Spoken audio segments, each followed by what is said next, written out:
Honorable members, prayers. Almighty God, we humbly beseech thee, look with favor upon this Parliament of Ghana. Grant that it may perform beside duty as in thy sight. Give divine guidance to the President and the members of Parliament and Ministers of State with discernment and vision, integrity and courage, that through the rest of government, this land and people will be well and truly served, and thy good purposes for the common human life be realized in our midst. Amen. O God, grant us a vision of our country, where it might be a country of righteousness, where none shall neighbor, country of plenty, where evil and poverty shall be done away with, country of brotherhood, where all sorts of service and honor shall be given to the deserving, a country of peace, where government shall rest on the will of the people and a love for the common good. Bless the efforts of those who struggle to make this vision a living reality, inspiring our people, that they may give time, thought, and sacrifice to speed the day of the coming beauty of Ghana and Africa. Amen.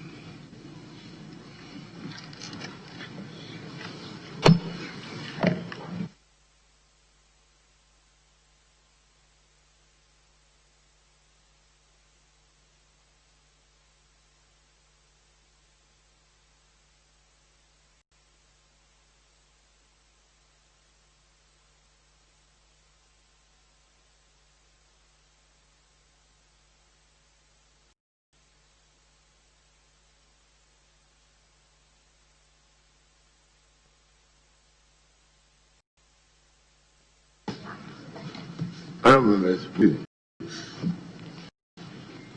16 December, page 1, page 2, page 3, page 4, page 5, page 6, page 7, 8, page 9, page 10, page 11, page 12, page 13, 14, 15, 16, 17, 18, 19, 20, 21, 22, 23, 24, 25, 26, 27, 28, 29, 30, 1. Honorable members, in the absence of any corrections and proceedings of 16 December 2020 are admitted as true record of the proceedings.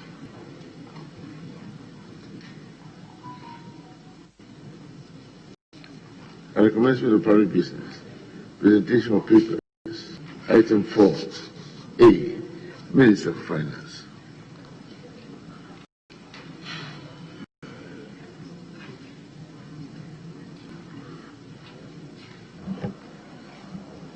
Mr. Speaker, if I may stand in to do the sessions of this address on behalf of the Minister of Finance. Very well.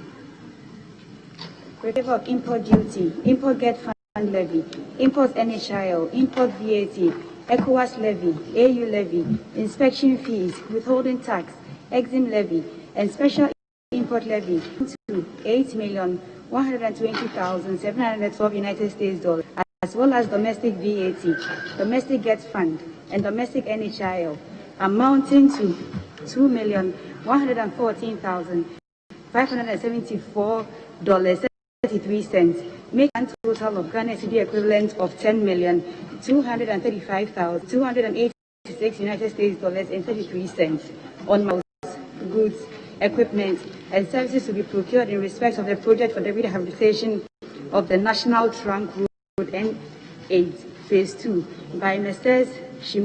Mizu Dai Nippon, joint venture of Japan, under the grant agreement between the Republic of Ghana and Japan International Cooperation Agency in respect of the rehabilitation of the National Trunk Road N8 phase. The paper is duly submitted and referred to the Finance Committee for consideration and report. Aye. Request for waiver of import duty, import get fund levy, import NHIL, import VAT, ECOWAS levy, AU levy, inspection fees, withholding tax, exim levy, and special import levy amounting to $4,495,661 United States dollars, as well as domestic VAT, domestic get fund, and domestic NHIL amounting to $3,632,922 United States dollars 87 cents, making a grand total of the Ghana cedi equivalent of $8,128,590 United States dollars and 87 cents on materials, equipment, and services to be procured in respect of the construction of the Jamestown Fish Landing Site project by Messrs. CRCC Harbour and Chanel Engineering Bureau Group Limited, Company Limited of China, under the aid implementation between the Government of the Republic of Ghana, represented by the Ministry of Fisheries and Aquaculture Development, and the Government of the People's Republic China, represented by the Ministry of Commerce, for the construction of the Ghana Fishing Port Complex project, Jamestown, Accra. The paper is duly presented and referred to the Finance Committee. This is the report. Aye. Request for waiver of import duty, import get fund levy, import NHIL, import VAT, and exim levy amounting to the Ghana cedi equivalent of $16,332,103 United States dollars on machinery and raw materials to be procured by Lethal Pharmaceuticals Limited under the One District, One Factory program. The report is duly referred to the Finance Committee for consideration and report. IV.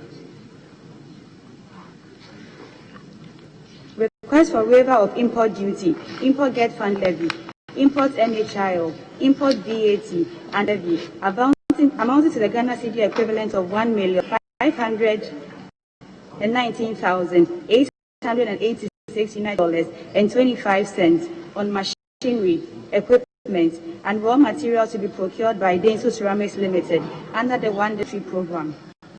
The request is duly presented and referred to Finance Committee for consideration and report. VII, please.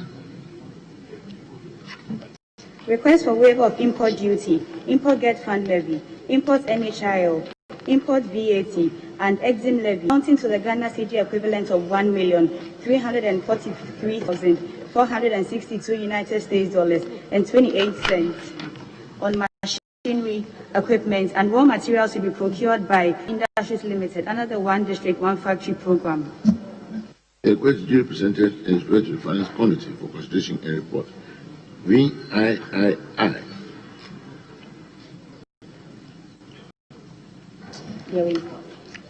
Request for waiver of import duty, import get fund levy, import NHIL, import VAT, and exim levy amounting to cedi equivalent of $1,300,057 United States dollars on machinery, equipment, and raw materials to be procured by Central Sugar Company Limited under the One District, One Factory program.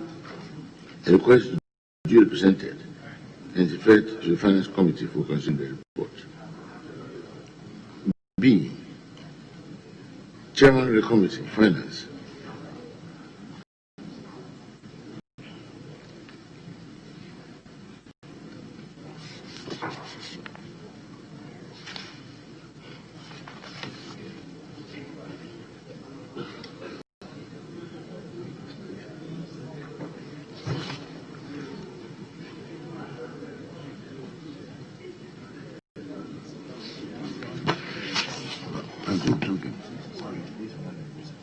Reference.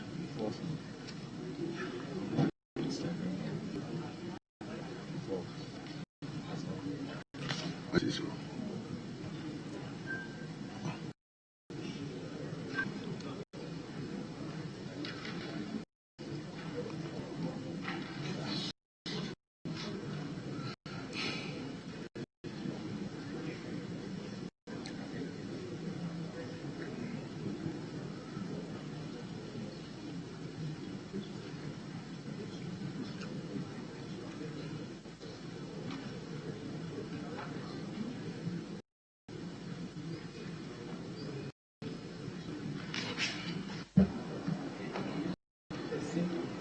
The Speaker,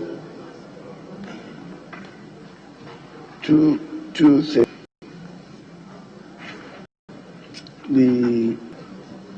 The first one that is 4A, Roman number 1. We should have stated the Ghana cedi equivalent of 2,114,574 and 33 cents.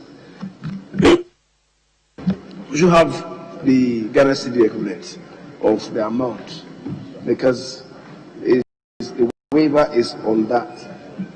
But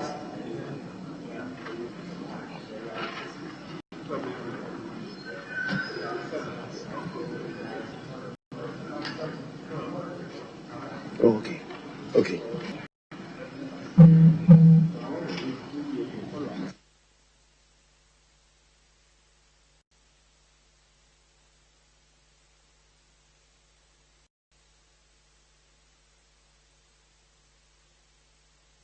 This week I said so. I think we have not done Roman number 7 and Roman number 8 on page 4. We'll finish with those ones, then we can move to item number 4B. So let's do 4 Roman number 7 and 4 Roman number 8.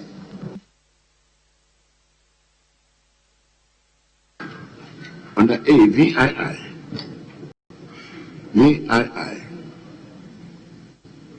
For waiver of import duty, import get fund levy, import NHIL, import and exim levy amounting to the Ghana cedi equivalent of $290,752 on machinery, equipment, and raw materials to be procured by Champion Foods and Beverages Limited under the One District, One Factory program. The request is due that is referred to the Finance Committee for consideration and report. VII. Request for waiver of import duty, import get fund levy, import NHIL, import VAT, and exim amounting to the Ghana cedi equivalent of $38,164 on machinery, equipment, and raw materials to be procured by Miracle Foods Processing Ghana Limited under the One District, One Factory program. The request is duly presented and referred to the Finance Committee for consideration and report. Can we take B? Finance Committee. Report of the Finance Committee on the Public-Private Partnership Bill 2020. Report is duly presented and for distribution to honorable members. C. Honorable Majority Leader, are we in the position to take C now or later? D. Chairman Committee on Interior. The Speaker, Chairman of the committee is inadvertently unavailable in the House. But as a member of the committee, I don't know whether it's ready. If it is, then they could lay it.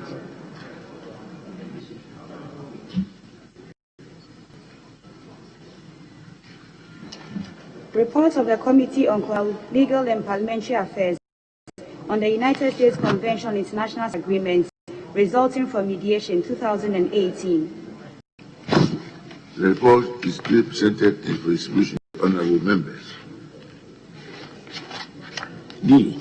Chairman of Defense.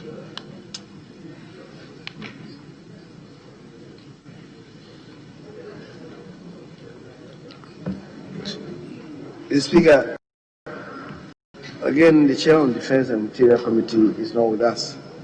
But if there's any member of the committee who can attest to the fact that the report is ready, that person could present the document on behalf of the Chairman.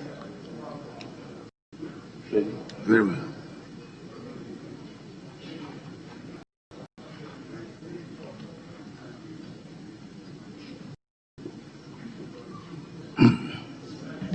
Is the report the honorable member? If it is ready, you can present it to the House.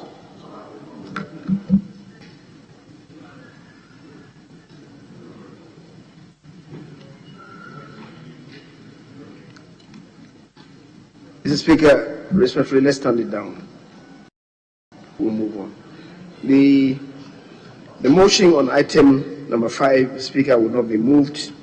Members would want to have some more space to read the report before we come to move the motion on that. So we'll stand that one down and move to item number 6.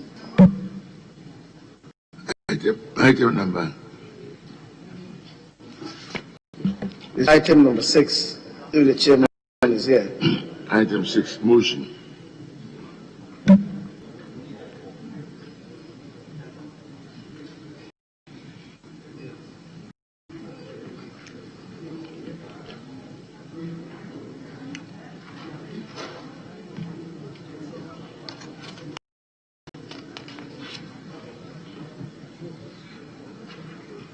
Mr. Speaker, I guess in that regard, we could move to item number 8. Item 8. Item listed 8. Mr. Speaker, I beg to move that the motion listed as item 8 on page 6 of today's order be taken down. Mr. Speaker, in so doing, I'll present the committee's report. Mr. Speaker, the report before us is the Finance Committee's report on the Buyer Credit Facility Agreement between the government and Deutsche Bank AG for an amount of 18,115,000 euros, including Euler Hermes premium guarantee to finance the supply of ambulances and related training and maintenance services. Mr. Speaker, government is implementing the effective emergency medical service to help improve the country's emergency response capabilities. To achieve this, government is pursuing innovative and efficient in the provision and management of health facilities and infrastructure in the country. In 2016, the MPP's manifesto promised to strengthen the National Ambulance Service, taking steps to address the funding, logistical and infrastructures confronting the National Ambulance Service to enable the service function efficiently and effectively. This promise is gradually being fulfilled and would be fully executed. Mr. Speaker, government, through the Ministry of Special Development Initiatives, procured and distributed 300 ambulances to augment the existing 50 ambulances across the country. However, the number is still inadequate. It is in response to this that the government is procuring additional 112 ambulances to augment the current fleet. The Deutsche Bank AG has agreed to provide the needed funding to undertake this project, and this agreement that is before the House presently. Again, Mr. Speaker, the object of the loan is to seek approval to procure 112 ambulances for the National Ambulance Service to support the country's health system effectively at all. Mr. Speaker, terms and conditions of the loan are given in paragraph 5 on page of the report. Again, the facility amount is 18.8 million euros. The tenor is 8.5 years. The interest rate is given. The commitment fee, upfront fee amount are all indicated. Mr. Speaker, the committee was informed that the country needs in excess of 1,000 ambulances to be able to provide pre-hospital care and handle inter-facility transfers. That's why the government has already said 300 as so submit, Mr. Speaker. Thank you very much.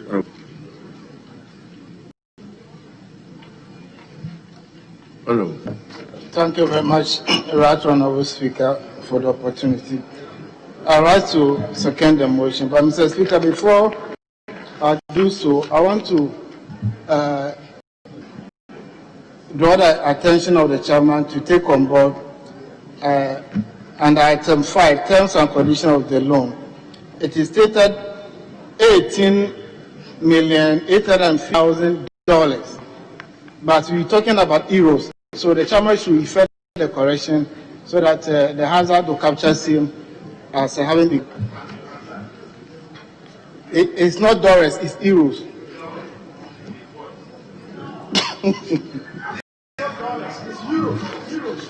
So, Chairman, you fed the correction before I proceed.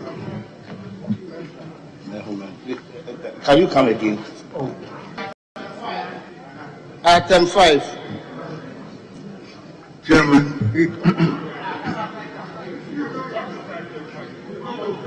No, I'm saying we're talking about euros, not dollars.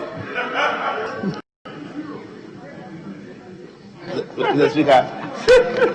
Speaker, rightly so, currency in paragraph 5 should be euros. thank you. Please proceed. Yeah, Mr. Speaker, as the chairman stated, we all need ambulance service in this country, and then the ministry supplied 307 ambulances. The creation was created that every constituency was to receive 1 ambulance. But Mr. Speaker, as I speak, Tamales did not receive an ambulance when we took delivery of the 307. 2 ambulances in Tamales South, so, and Kumbungu. So, if the report is saying we need to provide about 1,000 ambulances in the country, and then already supplied 307, and we are about procuring 112. It brings the total fleet to 419 ambulances in the system. So we take it from the 1,000 as required. So there's a deficit of 581 ambulances that will be needed in the country. So we have a long way to go in the country. So I think this is something all of us must support, so that every health facility will be provided with this ambulance service. But Mr. Speaker, there's some challenges because we're talking about procurement of ambulances. We are not dealing with the funding of the National Ambulance Service, because some constituencies, before a patient will call the services of these ambulances, they are asked to pay some money. So in critical condition, and if the patient cannot afford to pay that money, what happens? So we need to fund the National Ambulance Services very well, so that we know that we are providing services to the vulnerable, to the poor, or to emergency situations. But we shouldn't create the impression as if we have more ambulance in the system, but if you call upon them, you have to pay some fee before services delivered onto you. This is something we need to critically look at.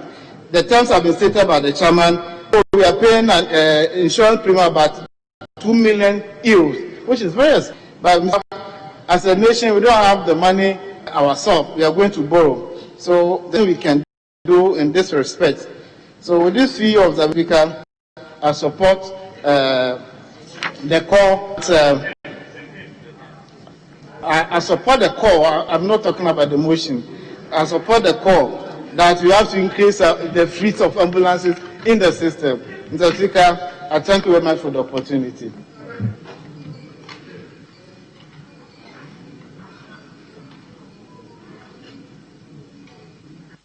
Thank you, Mr. Speaker. Since we are asked to contribute to the motion on the request of the Finance Minister to approve a buy credit for the procurement of ambulances, additional ambulances, to support the Ghana Ambulance Service. Mr. Speaker, I rise on my feet because I'm looking at that have been stated in the report, which includes, among us, improve the country's emergency response, reduce mobility of patients with emergency conditions, provide immediate and effective life-saving care in a safe and medical working environment. I decided to rise on my feet because of experience we had. Very sad for me to relate to that. Concerning a friend, Elko Hayford, when he had this unfortunate situation. According to there were no more calls to get ambulance, national ambulance to come around. Unfortunately, it came out that the ambulance from Fantiman district, the ambulance for Kumfi district, the ambulance for Agra district, all have been taken to join the national pool in Accra. And so all those areas, there were no national ambulance around. It took a longer time for the police to arrive and then carry him. From my perspective, probably, if they had ambulances to come on time, the ambulances were in the district and were available on time to take him to the hospital, then this thing that we had probably could have been avoided. So I see the need for us to actually resource the ambulance services so that the ones that they have taken from all the districts could go back to the district to support healthcare delivery. I think that it's a move in the right direction, and I support this motion. Thank you very much. Yes, honorable people. Yeah. Thank you, Mr. Speaker. I rise to contribute to the motion before the House.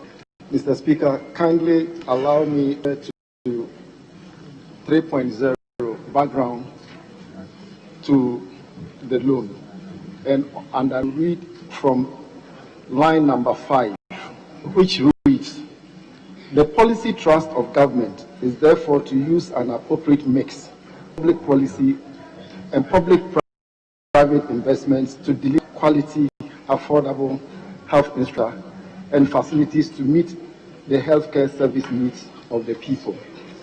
Mr. Speaker, I have gone through the report and I have not seen anywhere where this public-private partnership it appears in this report. So I therefore wish to ask or request that it stands out clearly and we get to know what the private sector has in this entire in this program. Again, it says that it's to make health affordable. One of my colleagues mentioned it earlier, and I want to emphasize on the point that most often the ambulances are at the district health facilities, and when it comes to patients to other health facilities for management, the issue of money becomes a problem. So most often in the districts, you see that the ambulances are seated there, and yet people still go to look for motorbikes and other means of transport, which is not conducive for the health of these people. So if we are requesting to increase the fleet, I will request that also make available that logistical support that we are requesting, that it is available at the district health facilities, so that the administrators of the health facilities are able to convey patients the nearest places for management. Thank you for the opportunity, Mr. Speaker. Thank you very much. Yes, honorable.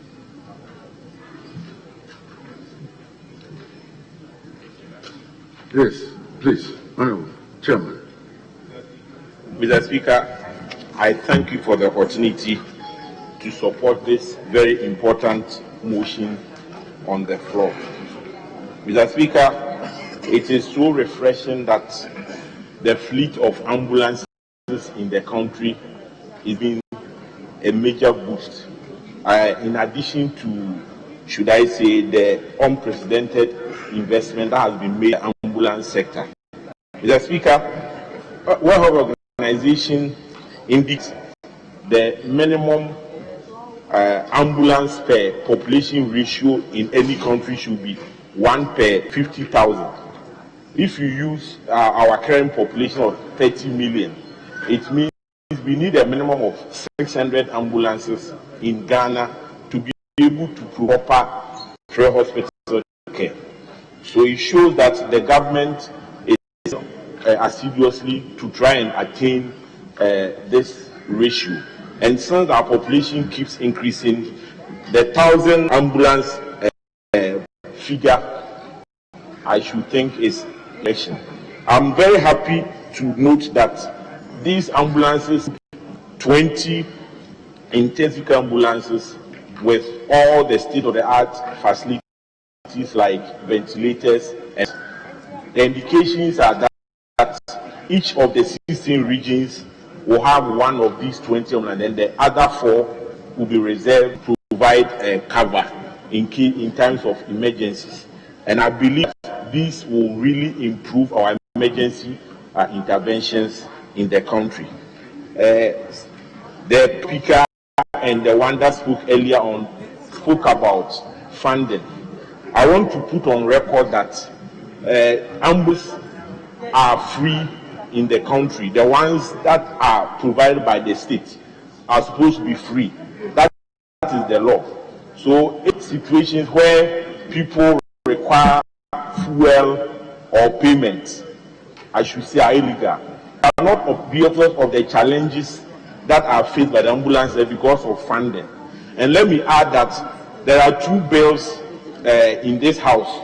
The ambulance service bill, the insurance bill, when passed, will eventually solve these challenges. The main is been getting dedicated funding for the ambulances so that they will be able to provide these services for free for the state. And I'll be able to go through these bills. You have enough funding to give the ambulance service, be able to provide these services for free for every Ghanaian.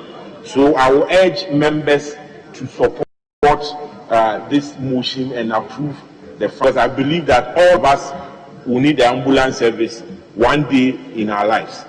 It is better to use ambulance service to carry sick people rather than using taxis, and then we use ambulances or motorheads to carry dead bodies. We must make sure Ghanaians can be transported properly to seek health care when they need it. The Speaker, I thank you for the opportunity.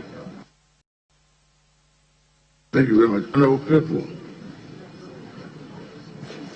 Thank you, Mr. Speaker.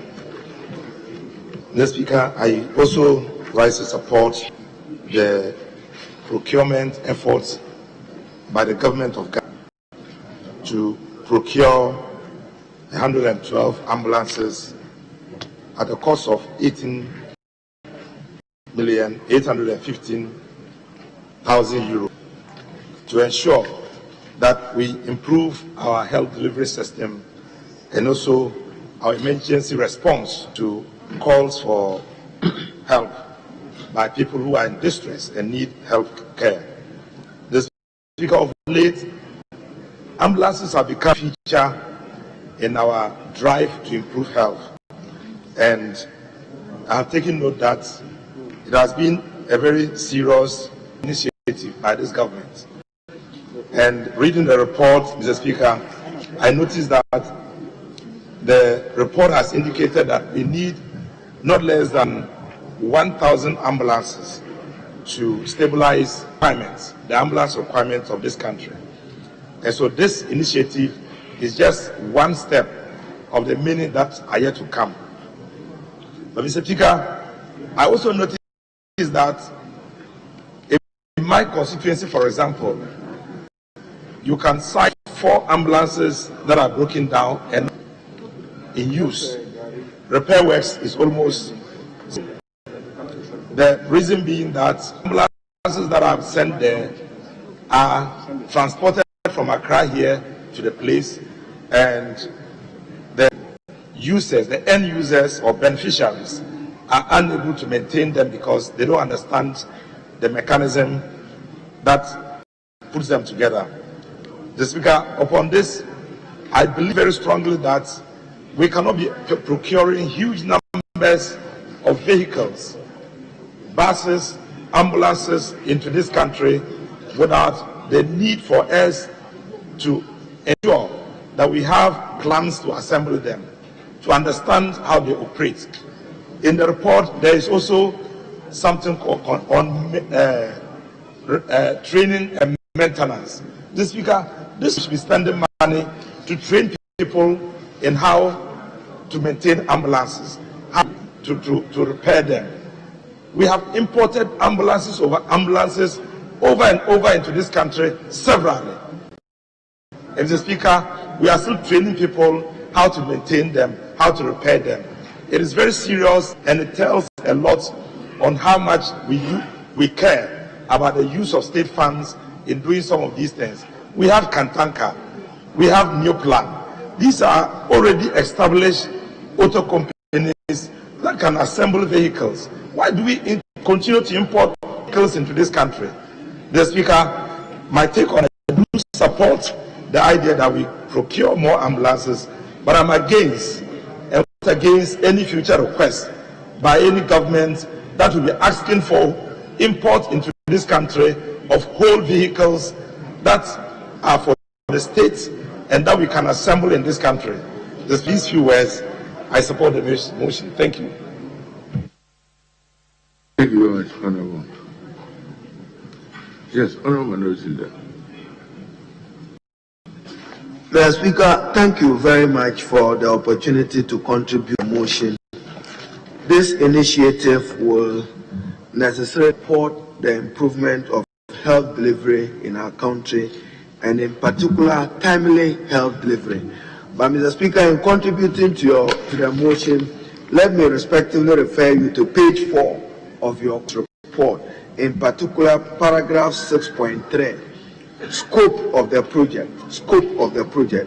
The committee observed that under the project, the 112 ambulances is made 20 Mercedes-Benz Sprinter VS30 intensive care ambulances and 92 Mercedes-Benz Sprinter VS basic life support ambulances.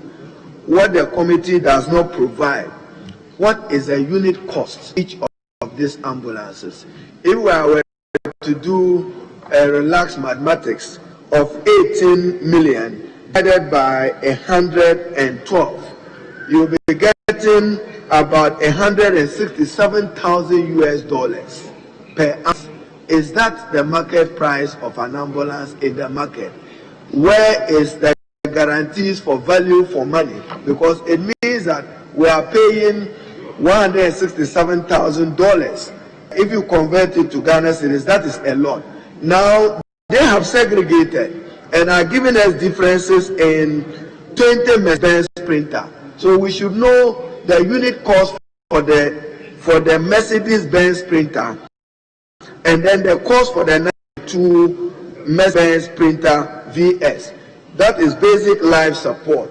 Mr. Speaker, the committee did not provide that. This one for which the contract will come to us. Normally, this will not come. The contract won't come to us unless we have been assured that the contract will come to us. Then we aggregate those numbers. Mr. Speaker, finally, my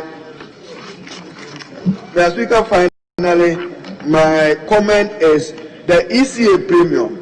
If you come to page 3, it's 11% flat, paid upfront.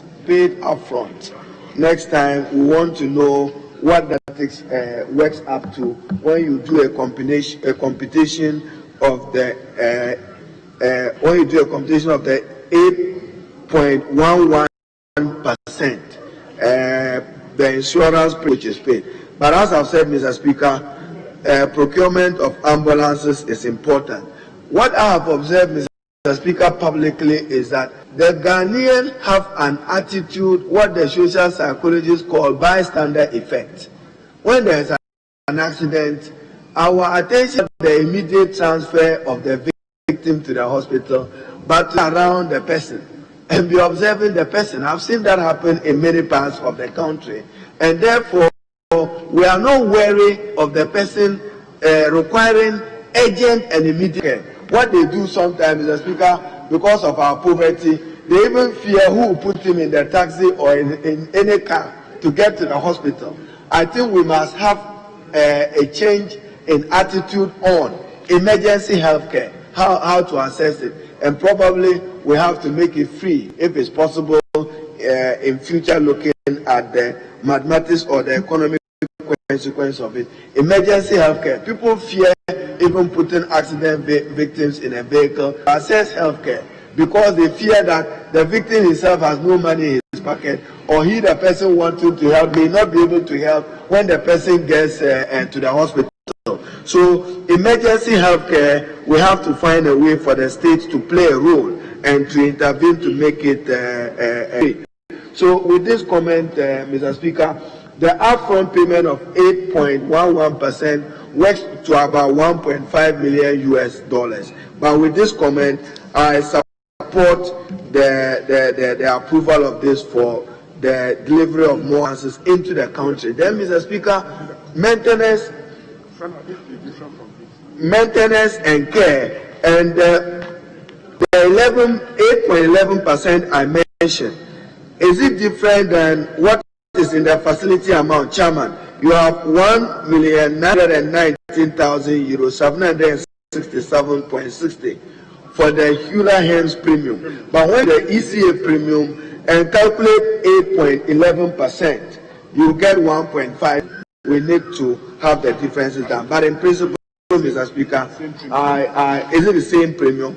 I support the approval and the amount of more ambulances. But particular attention should be paid to the maintenance of it. And then the drivers, their training, how they are to be able to get those vehicles properly utilized. I thank you, Mr. Speaker. Thank you. Yes, Chairman. I thought. Mr. Speaker, we are procuring ambulances. Additional funds will be dedicated for the maintenance of the ambulances as well as training. So you cannot do a straitjacket division of the total facility amount divided by 20 VS 30 intensive care. No, you cannot do that. Moreover, this House, before we recessed, approved the agreement because of the enormity of work on that day. This one was lost in the approvals, but the commercial agreement was approved by this House, which detailed all of the costs in there.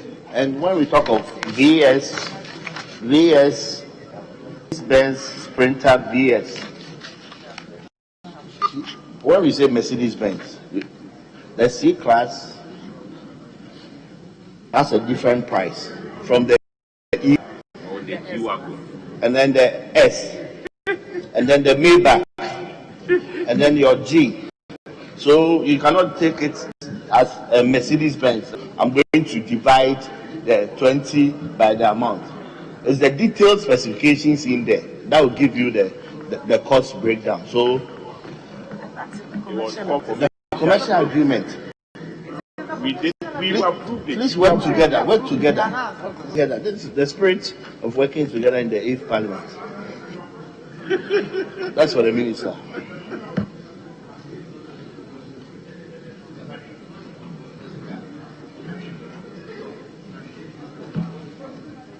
No, Majority Leader.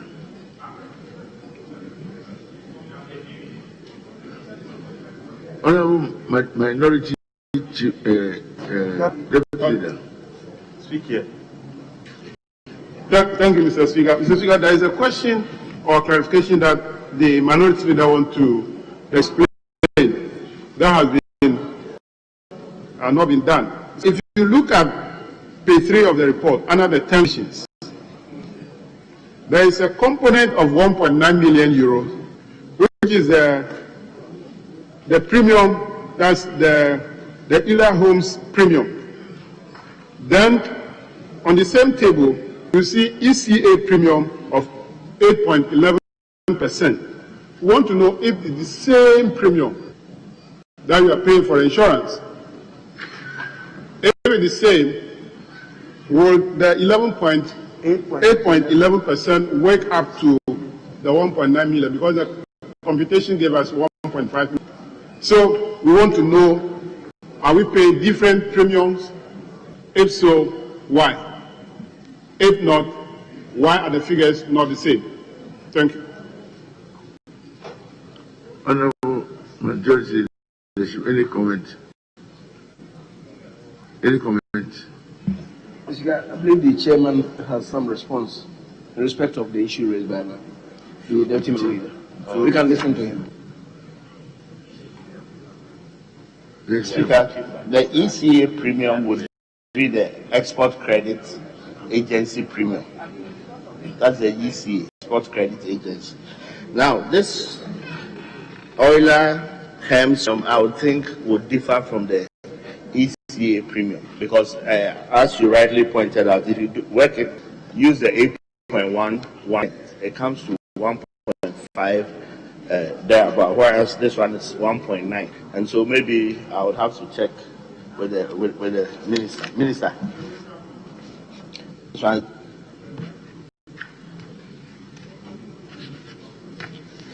Honourable members, at the conclusion of the debate, all those in favour of the motion say aye.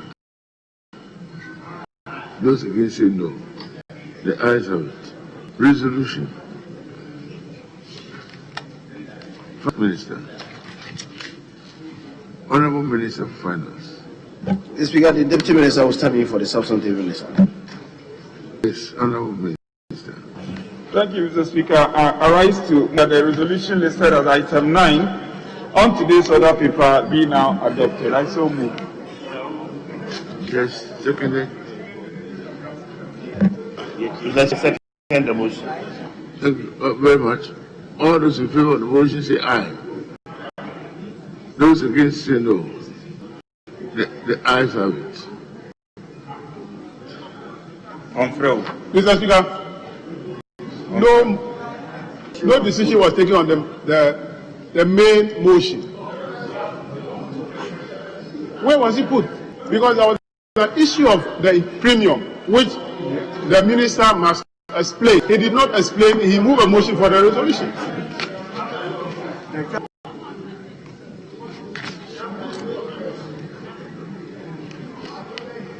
Motion listed. Motion 10. Item 10, motion. Honourable Majority Leader.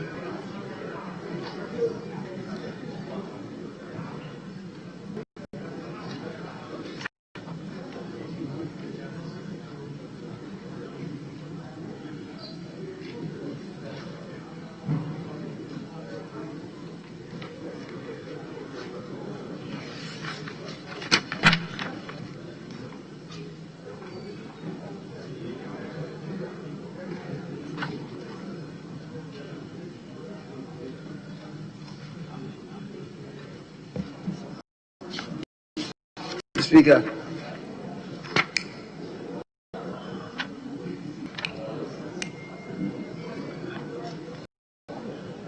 You can deal with item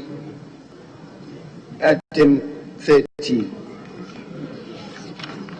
Item 30. Item 13. Item. Minister for Tourism.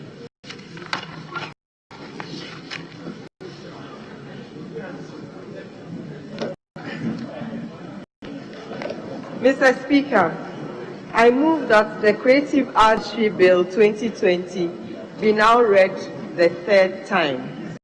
Thank you. Thank you very much. Who seconds?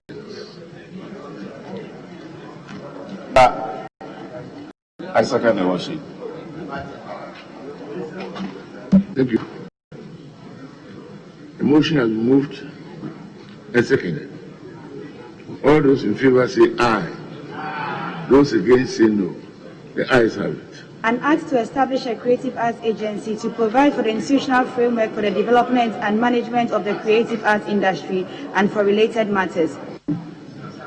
The Creative Arts Industry Bill 2020 is duly read the third time and passed.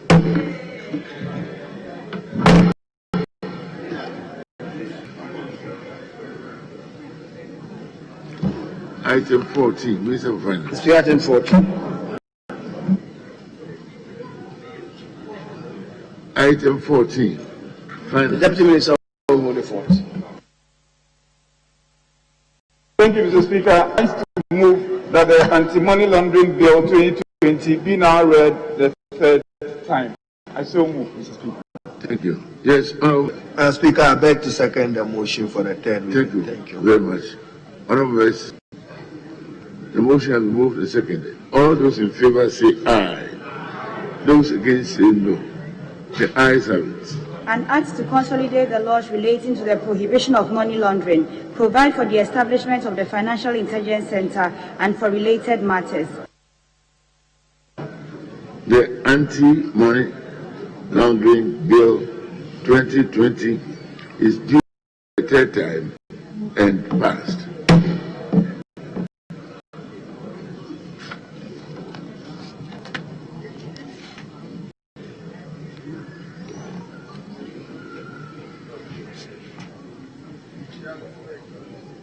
Yes, honorable majority leader, please. Mr. Speaker, item 16. Item 16. 16. 16 on page 9. Page 9.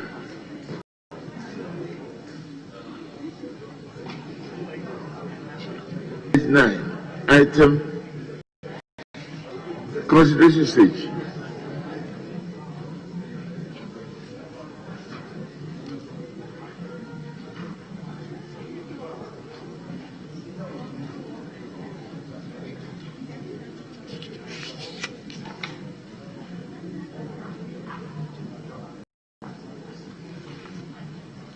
Thank you.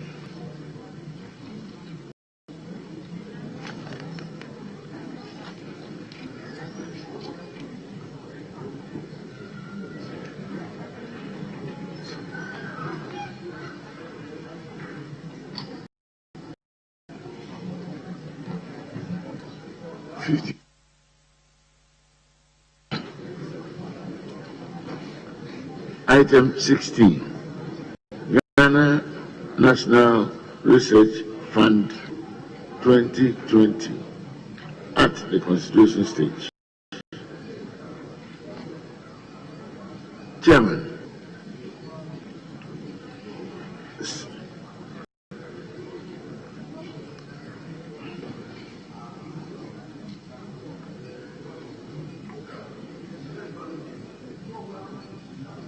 Chairman of the committee. Sorry. Yeah, Mr. Speaker. Clause 10. Mr. Speaker, I think the first attempt we have there is to put question to clauses 6 to 9. And then we can go to clause 10. No minority leader. Mr. Speaker, the leader of government business have just explained to me. With clause 6 to 9, you see, with functions board, that is germane to this bill. And I recall that even yesterday, he himself suggested that, for instance, vesting the fund in the board and they supervising and authorizing expenditure. So unless the chairman is giving me an explanation that there is a lot of work on 6 that I think we should do. If he wants us to come back to 8 later on, he should seek your leave.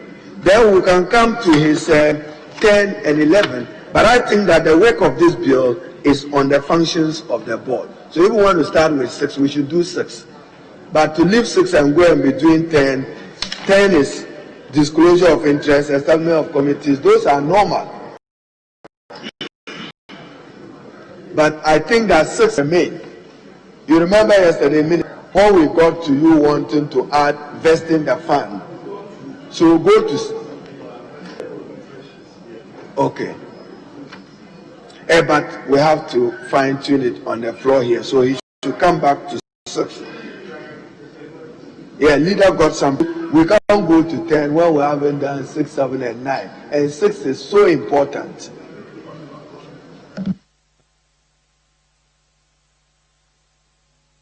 Chairman, what do you say? Chairman of the committee.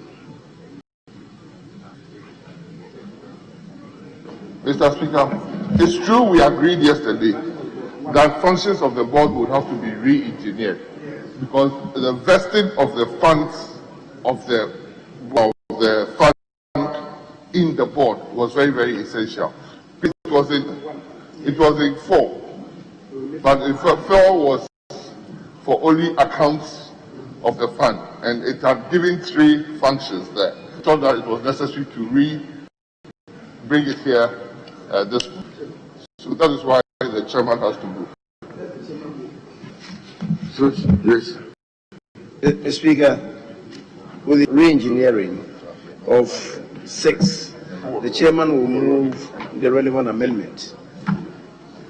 The chairman will move the relevant amendment. So we'll begin with a new one, which will read, the monies of the fund shall vest in the board. That is, so that will be a new 6-1.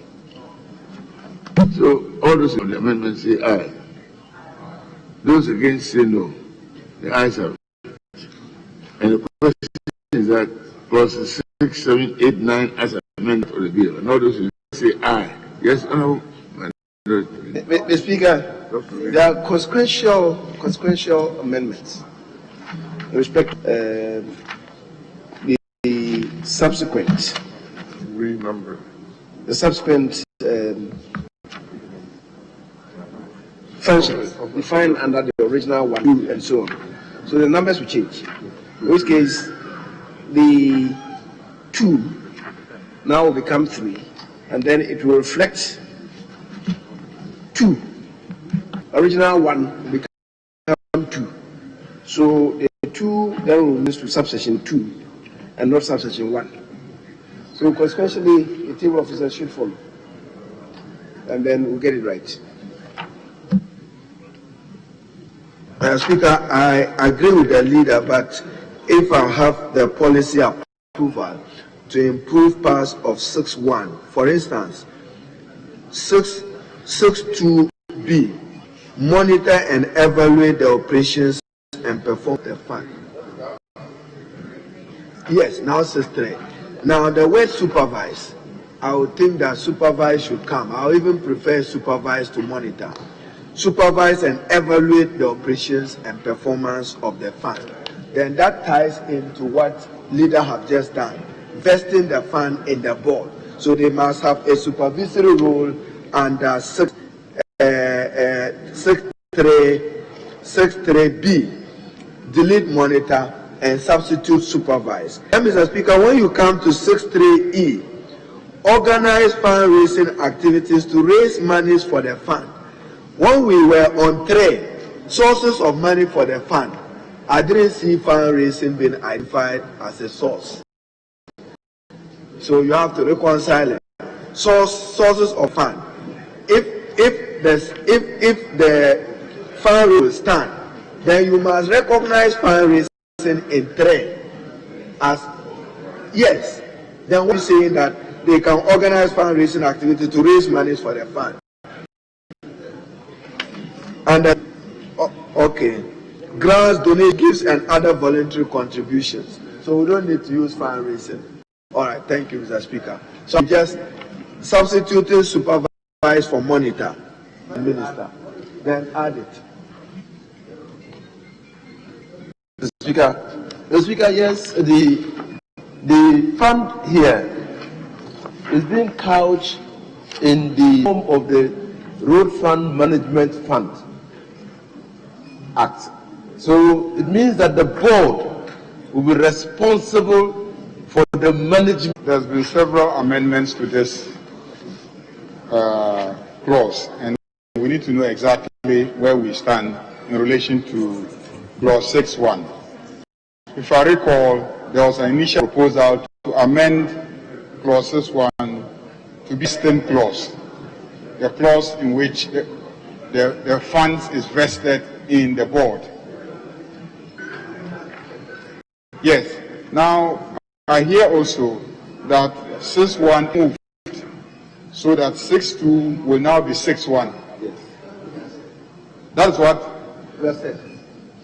Yeah, but then also you were proposing that the first clause vesting the fund, the money in the is fund, Then 6-1, the current 6-1 will be 6-2. That was your initial proposal. That was the initial proposal of the leader. That was your initial proposal. Now, I had an issue even with that, because vesting the funds is not really a function. It's not a function. To vest the money in the fund in the board, it's not a function. So, it's better to incorporate the vesting provision in the current 6-1, so that you say that the money is vested in the board, and the board is responsible for the management of the funds. So that it doesn't stand as an independent subclause. Because to say functions of the board, and then the first thing is to say the money vested in the board, that's not a function. That's just vesting the money in the board. But then the responsibility to man is a function. Then the further detailing of what constitutes management is what is in 1-2. Which he is proposing should become 6-1. Yes.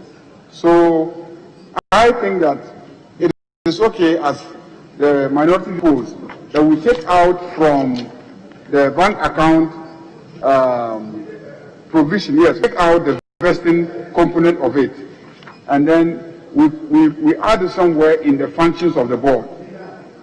But then I'm saying that instead of the vesting provision standing alone as a standalone subclause, the vesting provision should be incorporated in 6-1, 6 subclause 1, so that you will say the money for the fund shall vest in the board, and the board is responsible for the management of the fund.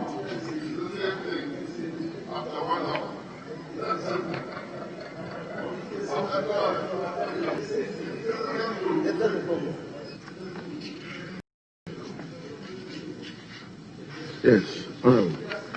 Yesterday, we appreciated minority leader's concerns when he should remove vest from 4. But the problem actually is where to put it. But if 4 is read with 6-1, Yes. it's clearer. It's clearer. Because if you vest if the money in the account is vested in the board, then they then become management. Of the managers. They become responsible for the management of the funds. But immediately you remove vest in 4, you have a problem with it, and that is what we are struggling with now. Yes.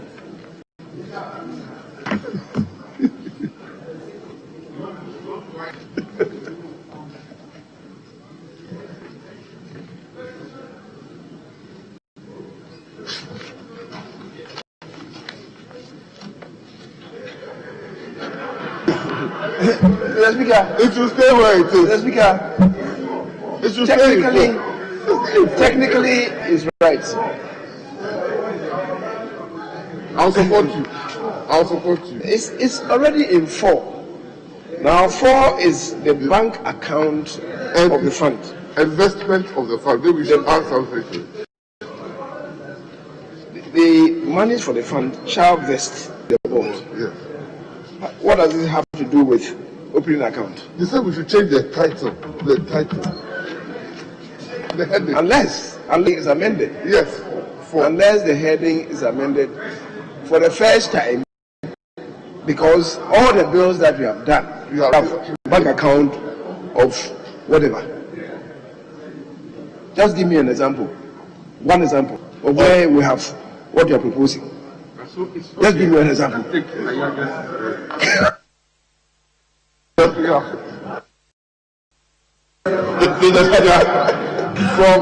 Continuing from where the Honorable Member for Tamale Central just landed. Yesterday, our difficulty was the title of that clause being bank accounts of the fund. And then it included other things that were not related to the bank account.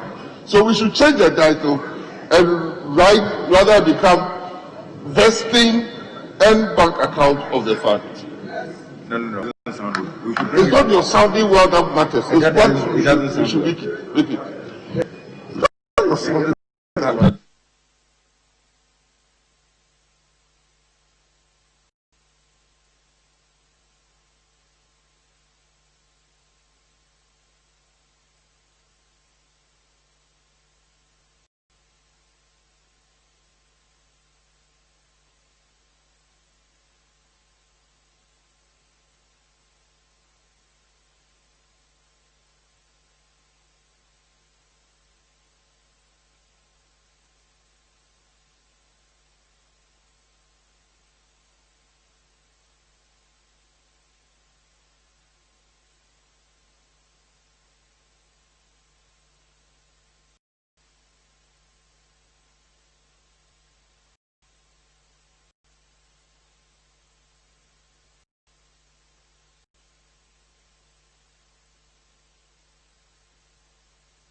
Honorable Hussein. Speaker, clause 4 is drafted the way it is. No, it was, okay, because we have changed it. Because you are dealing with proprietary rights to the funds in the account.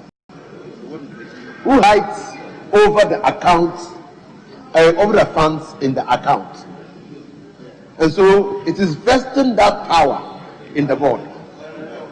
So the clause 4 recognizes that there will be money in the account, but who has proprietary right to use of the money?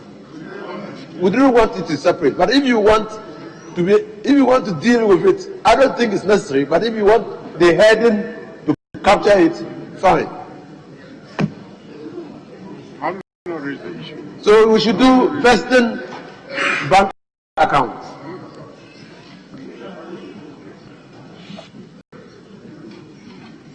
Thank you. I'm only, then Mr. Speaker, we have to go back to 4. 4. Okay. And then redo 4. Okay, thank you. So do so. That's what I was doing.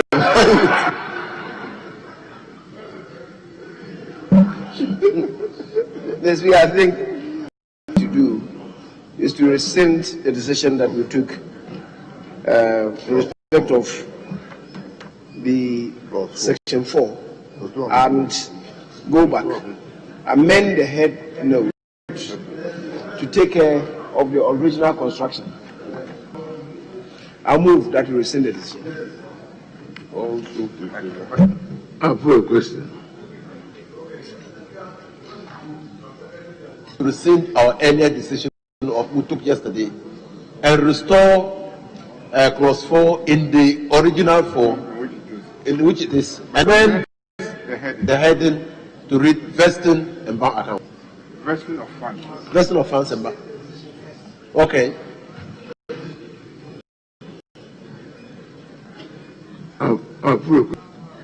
As postulated by the Honorable Majority Leader, all those in favor say aye.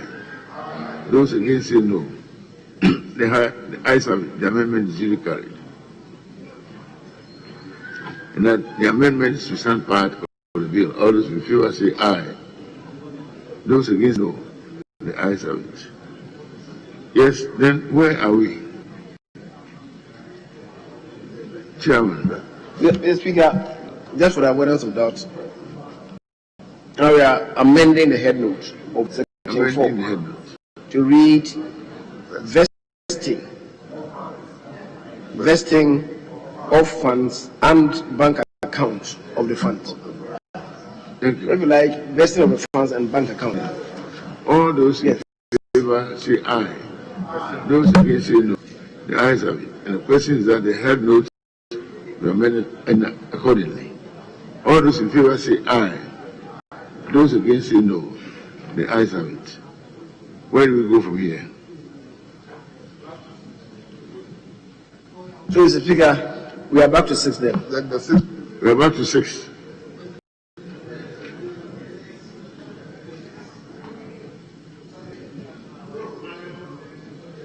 A minor amendment proffered by a member for Tamale Central in respect of 2B, where he introduced the word supervise. So we are back to 6. Yes. And the amendment The amendment is that for 6.2b, we introduce the supervise so that it reads to supervise, monitor, and evaluate the operations and performance of the funds. Thank you. Oh, yes. Honorable Hussein. Speaker, we also said that for the purposes of section 1, in 6.2, the preambular phrase should go because it no longer becomes. And 6.2 now becomes 6.1 as the main functions of the board, and 6.2 becomes the subordinate action of the board. We don't need to. What does it be done like that? Okay, so okay, that's okay. All those in favor of the proposed amendment say aye. No, Mr. Speaker, I'm urging my colleague that the preamble for 262 should stay. It should stay. All those in aye. Those against say no. The ayes have it. Is there any further amendment regarding 6? Yes. Mr. Speaker, still on 6. 1, the F, 2F. Prepare and publish in at least one daily newspaper of circulation, the Gazette and official website of the fund. How is that a function? And then to achieve what? To achieve what?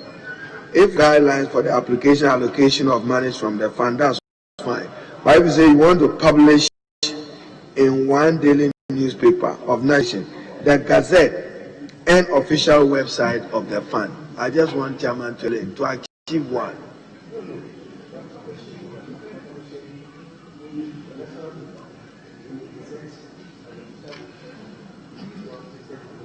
Then the language, check the language.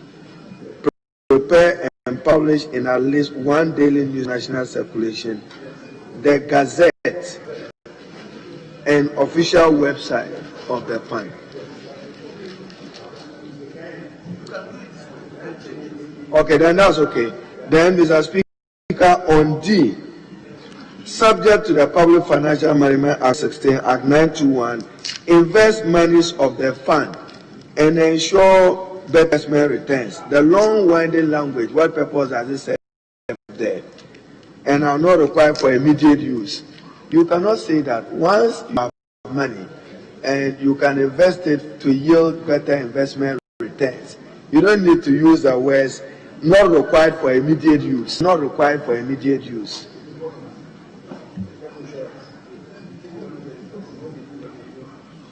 And so you don't even invest. Why should it be a function? And I'm saying the language there, financially benefit fund. You are simply saying that invest and utilize funds and ensure better investment returns. That's better language than the unwinding language of financial returns. Thank you.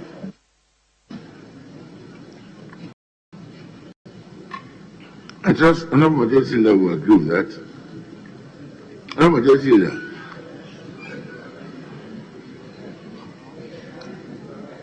Honorable Proceedings. The Speaker, F, the minority leader is right. When you read it the way it is, it creates the impression that the Gazette is also qualified by at least. So we can do it this way. We can say prepare and publish in the Gazette, official website of the fund, and in at least one national, so that it goes to define. But the way it is, if you read it carefully, it looks like the at least 2 qualifies Gazette official website. But it's clearer if we say prepare and publish in the Gazette, official website of the fund, and at least one daily newspaper of national circulation. It's correct. Mr. Speaker, the Gazette is the Gazette. It didn't say Gazette. The Gazette. Only one. Yes. It's qualified by the definite article. So there's only one. You cannot say Arret. No, I'm saying that this is self-explanatory. But Mr. Speaker, are you to him? Because he has some confusion. All right. Let's go by his tradition. Even though there's no value. That yields to you. Please repeat the formulation. Let's make progress. That we should reorganize it this way: prepare and publish in the Gazette, official website of the fund, and at least one daily of national circulation. Well, I'll put a question then. All those in favor of the amendment say aye. Aye. Those against say no. The ayes have it. The amendment is carried. Because you understand it, you think everyone understand it. Honorable. Further amendment to Order 6 to item clause 6. Then I'll put a question. That clause 6 as previously amended. Mr. Speaker, before you put the question on 6 entirely, I'm on page 7. Application for the monies out of the fund. You see, it's not elegant. Then set the criteria and conditions. The word to be satisfied, is it necessary? When you say for qualification, presumptively you want to create a condition. Set the criteria and conditions for qualification for funding or research under this act. You don't have to put to be satisfied, my view anyway. But when you say application out of the fund, what are we communicating? You have set guidelines for the application and allocation of monies from the fund. What is our interest in application for monies out of the fund? I have a difficulty accepting the I, unless there is a policy explanation for it. I know, so out of the fund, what do you, when you say application for monies out of, it says out of the fund. Then correct it, because as it is now, I read it with difficulty.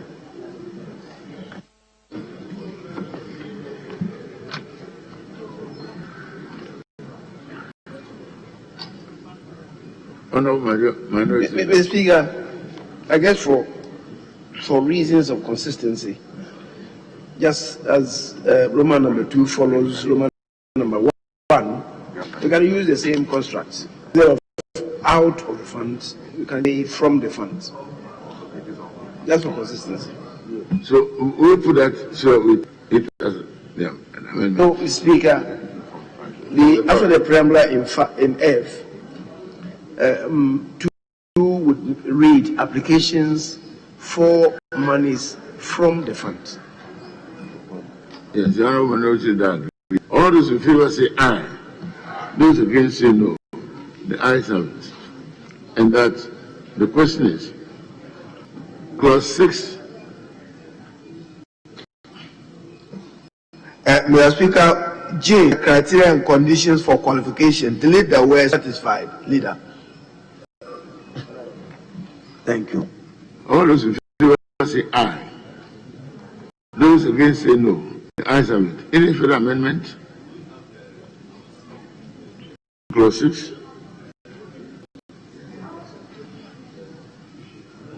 Then the question is, I was whispering to the minister, when you take H, you see terms on which the money, and I was just wondering whether wherever you have terms, you want to add and conditions, Chairman, or terms is all right.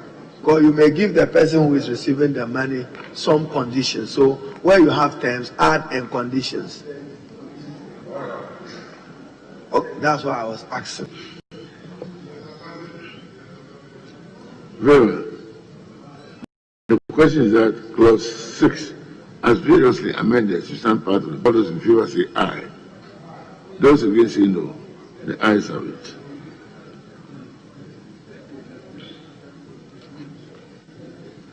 Clause 7, continuation.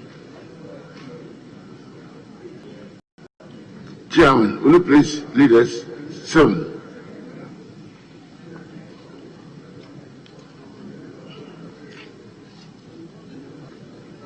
Chairman,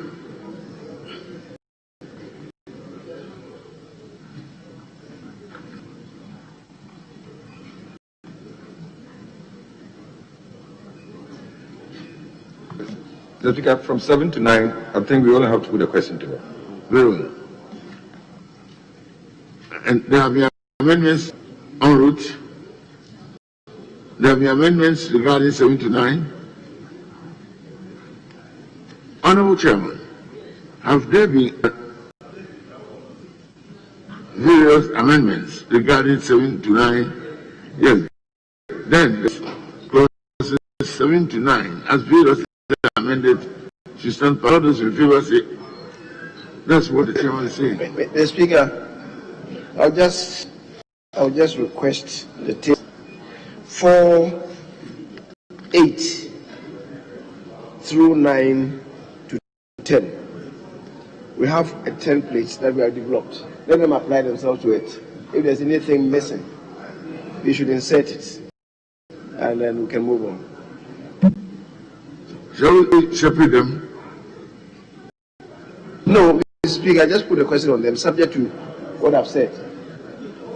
Just subject to what I've said. Template that we have been using lately in dealing with the duties and liabilities of members of the board, Then subject to that qualification of the board, and disclosure of interest. Subject to that qualification, you can put a question. Thank you. That 7, 8, 9. Therefore, subject to that rider, to stand part of the bill. And all those in favor say aye. Those against say no. The ayes have it.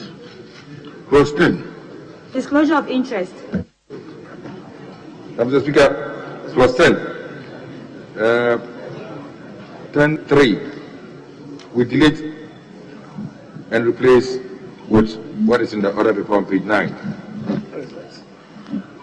What is that? Thank you. Okay, we delete lines 2. We delete lines 2 and before occurrences of member, delete A and insert there. Before member, delete. So what how shall we be? I say a template, affecting Yes, but if you, Mr. Speaker, if you go by leader decision, that clause 3 will have to, sub-clause 3 will have to change. In accordance with the template we have currently. I say no. What is that? Shall recover the benefit, the right? Yeah, shall recover any benefit. So the amendment in 10, clause 10(3) is as what we have in the new template. That is what leader is saying, that it is to pick the new template and change it, what we have here. Any benefit. Any benefit.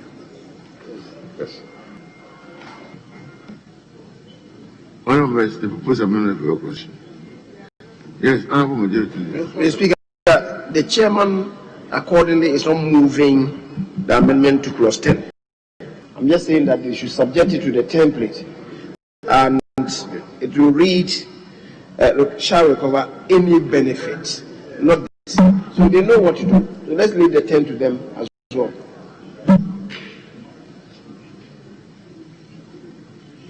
Honorable Chairman, so where do we get?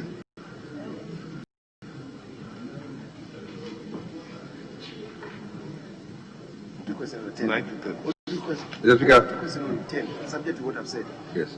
Subject to what majority leader has said, only if we could put a question to clause 10. So we move to clause 11. Yes. All those in favor of the proposed amendment say aye. Those against say no. The ayes have it. And the question is that clause 10.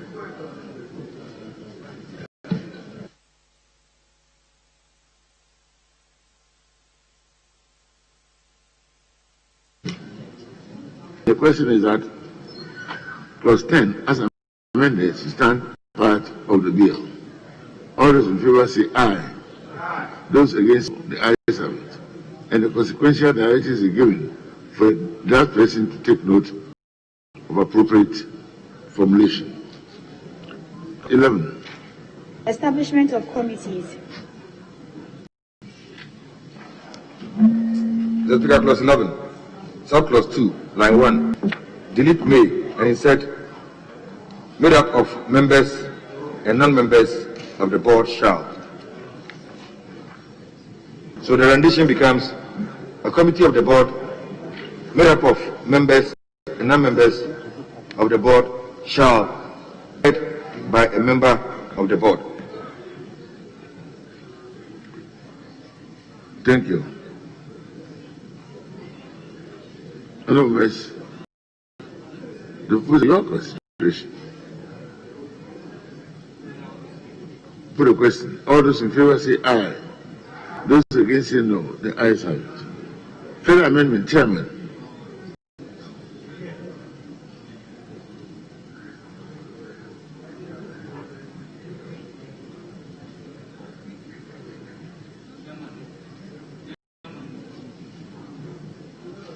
giving me that. Plus, What happens? item IB, clause 11.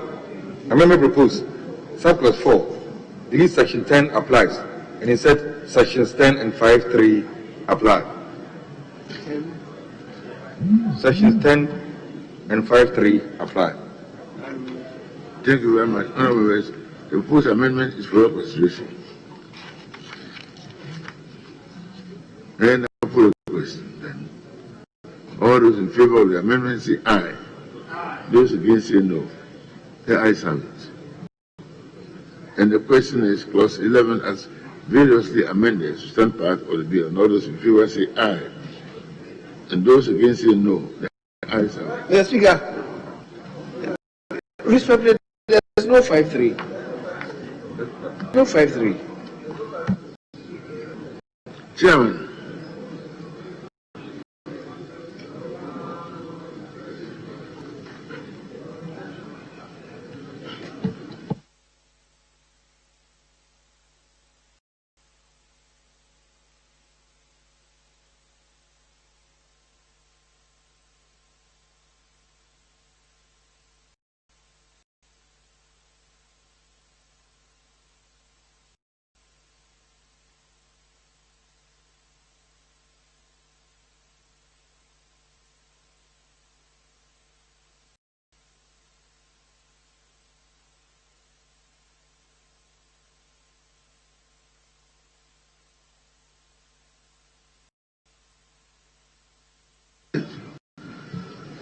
Honorable clauses 12 to 35, there are no amendments.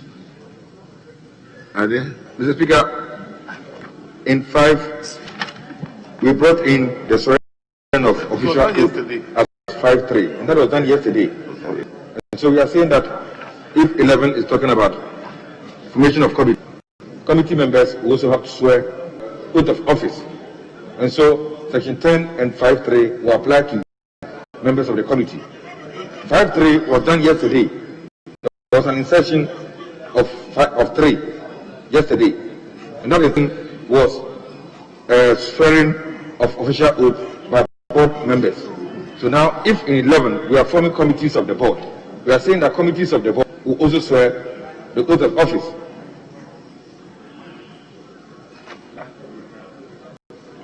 Honorable, we should move the amendment expressly before we can put a question on it.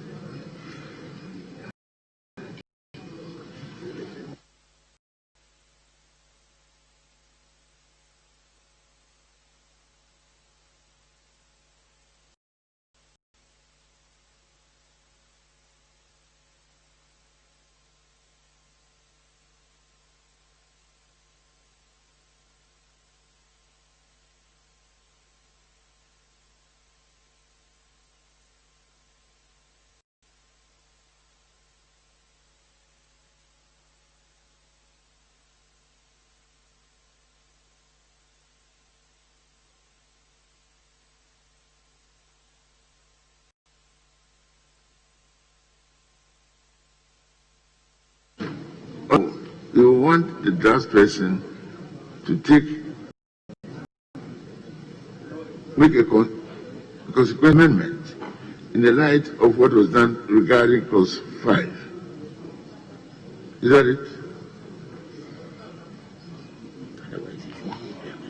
And if that is so, then you move the amendment, and then I make that consequential order. Mr. Speaker, 11 is on the establishment of committees. And 11.1 provides the board may establish committees of members of the board or non-members of the board or both of them. A committee of the board may be chaired by a member of the board. A committee comprised entirely, then section 10. Section 10 applies to committee members. It just means that the conflict of interest provision as affecting the board members also affects committee members. What you are inserting here, with respect, has no relevance.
Mr. Speaker, yesterday, item on clause 5, we said add the following new subclause, and that will be 5.3. This, the members of the board shall, before assuming office, take and subscribe to the official oath as specified in the schedule. Yes. So that is subscription to the official oath. So now, if we are forming committees, we are saying that before committees can take office, they should subscribe to the official oath. That is 5.3. So 5.3 will apply to them. Yes. And 10 plus 10 is on the plus 10 conflict of interest. So that is it. So the two will apply to them. And subscription of official oath. Yes.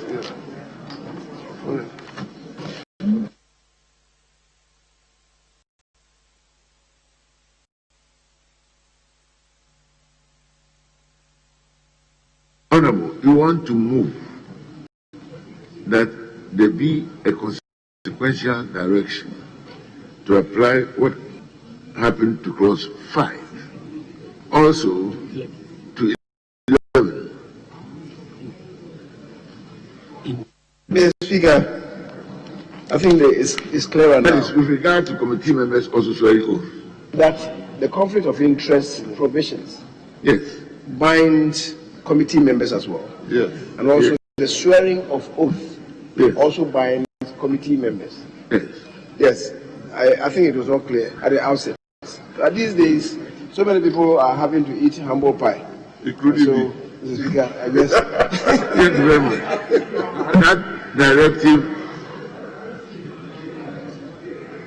That directive is accordingly given to the draft person now. Chairman, I hope you have taken notice. That directive relating to 5 is hereby given to the with regard to clause 11 in the matter of conflict of interest. Yes, Honorable. Mr. Speaker, following the new clause that was yesterday, it means that the members of the board, after the amendment by the President and Article 70, will take and subscribe to an official oath, and that is the 5.3. And now the provision is saying that Section 5, which deals with the oath, would apply to the committees. It means that members of the committee would also and subscribe to the oath as stated in 5.3. Yes. And then the conflict of interest, which is in clause 10, would also apply. So it means that the committee members will be subjected to taking of the oath as well as the principles of conflict of interest applying to the committee members. That is why the provision is saying that clause 5.3 and then 10 of the bill applies to the members of the committees. For avoidance of doubt, that matters relating to the oath on 5.3 and also conflict of interest in 10 so apply to the committee members. All those in favor say aye. Those against say no. The ayes have it. Chairman, can we now move to clauses 12 to 34 with no listed amendments?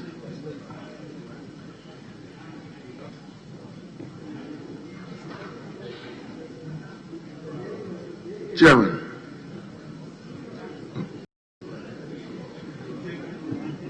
Clause 12. Allowances. Mr. Speaker, there's no amendment from 11. There's no advertised amendment from 11 to 14. Functions of technical committees. 15. Functions of technical committees. 16. Appointment of administrator. 17. Functions of the administrator. 18. Appointment of deputy administrator. 19. Functions of the deputy administrator. 20. Appoint staff. 21. Secretariat of the fund. 22. Allocation of monies of the fund. 23. Internal audit unit. 24. Expenses of the fund. 25. Waiver or variation of tax. 26. Accounts and audit. 27. Annual report and other reports. 28. Eligibility for funding. 29.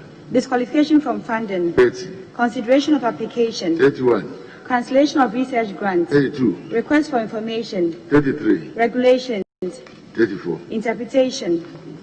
There are no listed amendments herein for consideration of the House.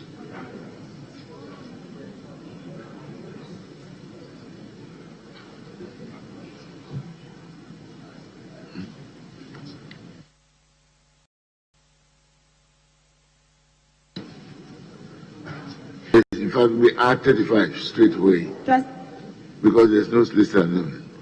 35. Transitional provisions.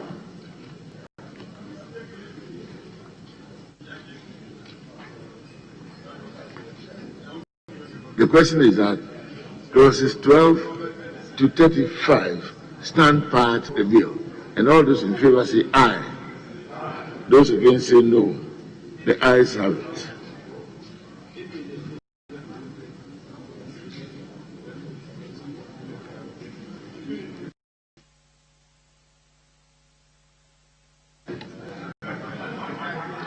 Honourable members, the schedule. Official oath. Schedule. Mr. Speaker, item 5, the schedule. Amendment proposed. Add the following schedule. Mr. Speaker, the schedule is the official oath and it's advertised on page 10 of the other paper. So oath of office and part B, oath of secrecy. This should be added as a schedule to the bill.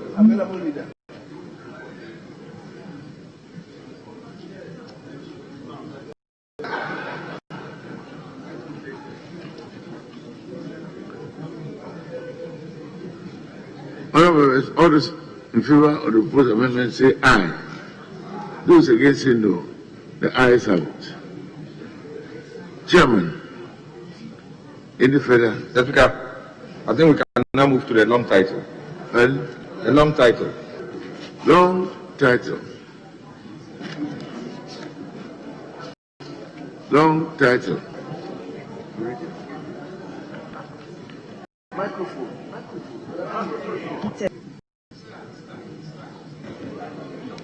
An act to establish the Ghana National Research Fund to provide for funds to support research in all fields of national endeavor, to provide for the management of the fund and for related matters. Honourable, there is no proposed amendment for the long title. The question is that the long title stands part of the bill. All those in favor, aye. Those against say no.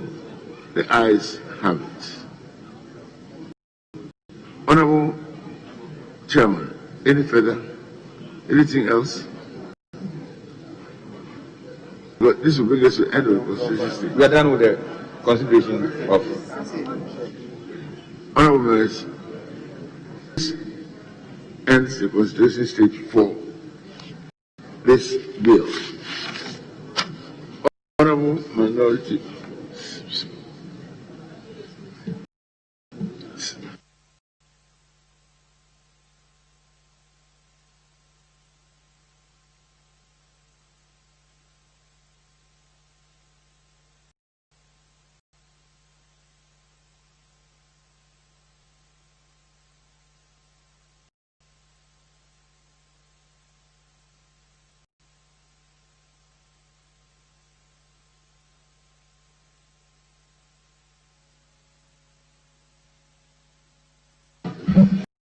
Yes, we can go back to item 15. Item.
Honorable members, item 15, Free Tertiary Education Bill 2020 at the consultation stage.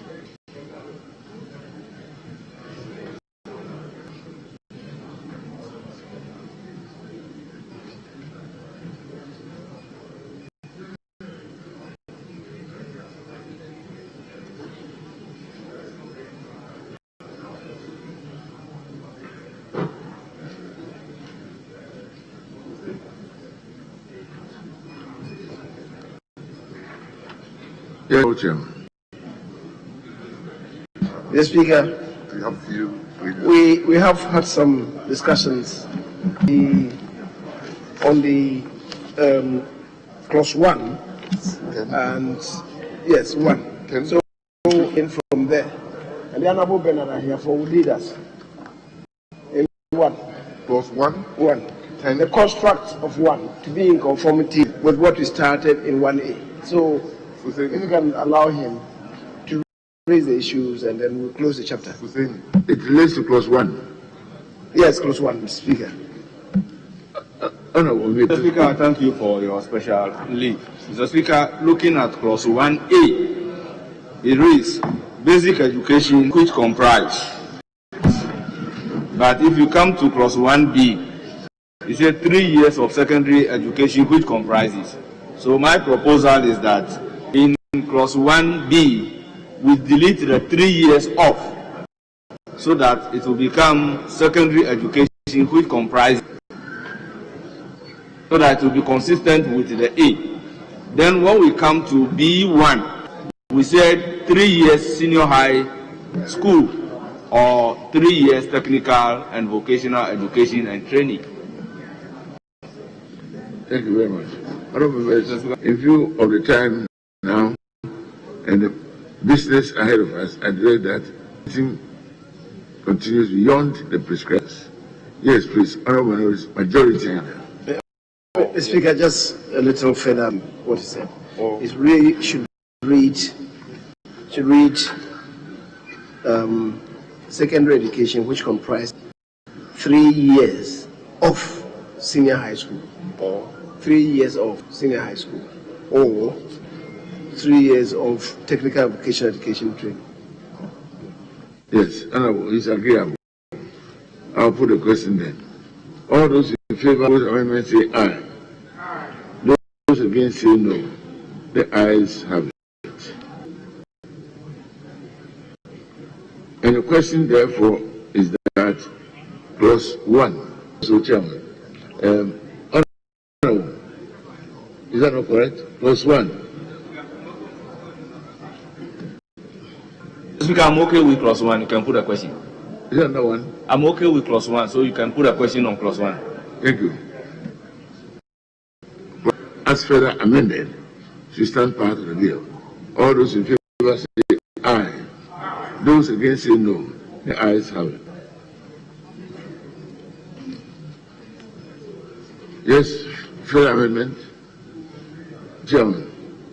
Mr. Speaker, since we are still at the consideration stage and with the same leave, we go back to clause 10 of the bill. Clause. Let's finish this before. Yes, what clause?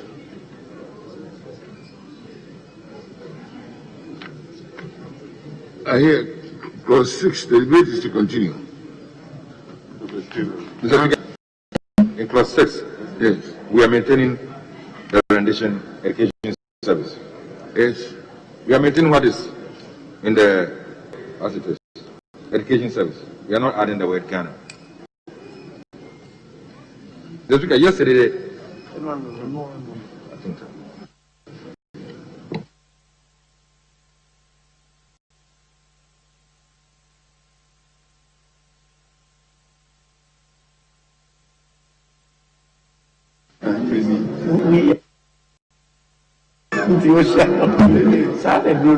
The amendment has been abandoned. Honorable members, the proposed amendment having been abandoned, the question is that clause 6, as it is, stand part of the bill. And all those in favor Those against say no. The ayes have it. What else is there? Yes, Honorable. Please go. Honorable, please proceed. Clause 10. Yes. Mr. Speaker, clause 10. Mr. Speaker, my proposal is to delete clause 10(1)(bi). That the Public Services Commission, who is a commissioner nominated by chairperson of the commission. Mr. Speaker, I believe strongly that West African Examination Council's representation will be more valuable governing body of education service than public service. So my proposal is that we delete this substitute. A representative West African Examination Council not below the rank of a director nominated by the West African Examination Council. Yes, Honorable Chairman, what do you think of that? Mr. Speaker, I do agree with this amendment and proposal, except to say that the rep here, we should make it West Africa Examination Ghana, so that we know that we are specific. Because if you say West Africa Examination Council, I mean the head of it is in Nigeria, several countries. So we say West Africa Examination Council Ghana, and the rep to come here will be nominated by the registrar. She will be nominated by the registrar. Okay. Thank you very much. I will then put a question. All those in favor of the proposed amendment say aye. Those against say no. The ayes have it. And the question is that clause 10, as further amended, should stand part of the bill. All those in favor say aye. Yes, Honorable Minister. Mr. Speaker, we want, I move that clause 10(1) XII be deleted. Private schools nominated by the traditional will be deleted. Mr. Speaker, Parliament has set up a body called National School Inspectorate Authority that registers, licenses, and monitors private schools. This is for only the public, so we don't need them here. So we want clause 12. Roman number 12. Numeral 12. 10 XII to be deleted. Clause 12. 12. Before the amendment, then accordingly. Yes. All those in favor of the proposed amendment say aye. Those against say no. The ayes have it. And the question is that clause 12 amended to stand part of the bill. And all those in favor say aye. Those against say no. The ayes have it. Any further amendment?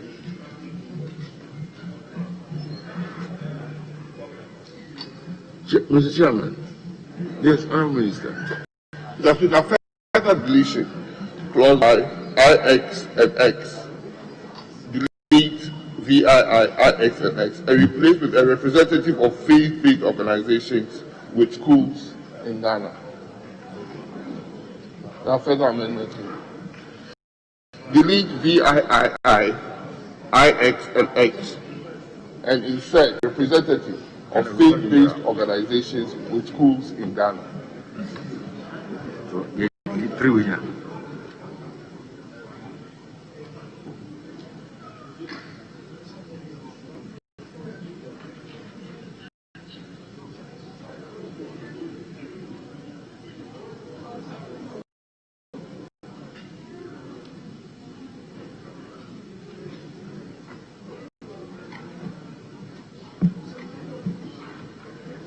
Yes, Honorable Minister. Mr. Speaker, the further amendment after this, that will bring all the faith-based as a standing committee of the council. So yes, please move it. Move. Mr. Speaker, clause 15, 2D, and insert a new clause. Yes. 15. Without limiting subsection 1, the council shall constitute the following committees. A is finance and administration, B is monetary and allocations, academic oversight, D is faith-based organizations with schools in Ghana, a committee, a standing committee. I don't know, put the amendments for the constitution.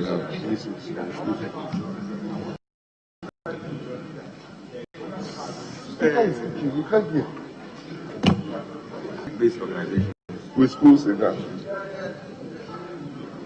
All those in favor of the amendment say aye. Aye. Those against say no. The ayes have it. And the question is that clause 15 as further amended should stand part of the bill. And all those in favor say aye. Those against say no. The ayes have it. Any further amendment? Yes. Honorable Minister, we are revising the whole thing then.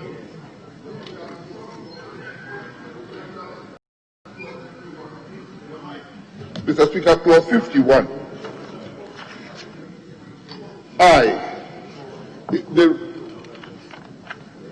Let me finish. We have done that. We have done the committee. We've done the committee. Yes, the faith-based committee. We've done it. 51I. The management of, Mr. Speaker, 51 is about regulations. The Parliament has already created a regulatory body for private schools and public schools under the Education Regulatory Act. But 51I says the management of public and private basic schools and senior high schools. It's the management of only public basic schools and senior high schools. This regulation. Thank you, Mr. Speaker. Thank you. Honourable members, clause 51 is for your consideration in the amendment. And I put all those in favor say aye. Those against say no. And the question further is that clause 51 as amendment part of the bill. All those in favor say aye. Those who say no. The ayes have it. Honourable Minister, anything else? Honourable Minister, are you done? Thank you very much.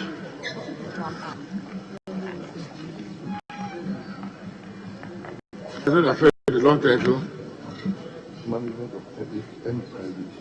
Well, long title. Any amendment?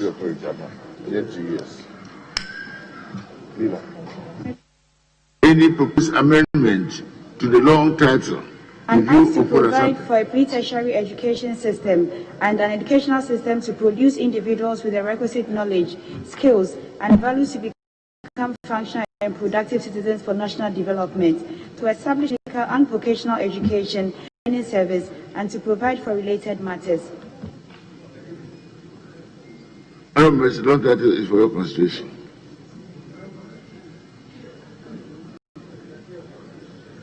All those in favor say aye.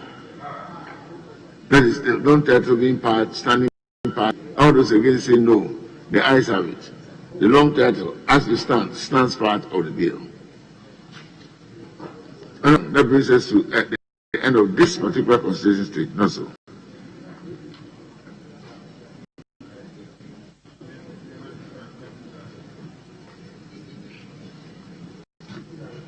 All right, we shall move to the addendum.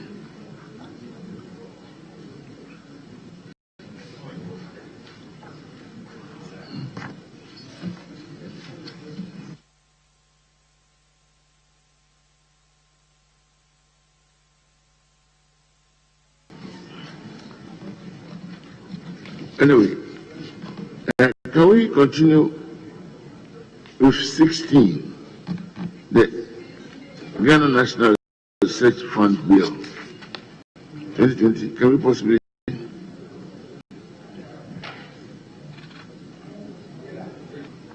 Honourable Majority Leader, whilst we are still at consideration, can we proceed with? Mr. Speaker, that is what we have just done. No, sorry, no. Wait a moment. I will finish with that one. I'm sorry. Can we go on with the constitution state matters so that we kill those bills as much as possible? We go to page 10. No, page 10. Page 10, item number 17.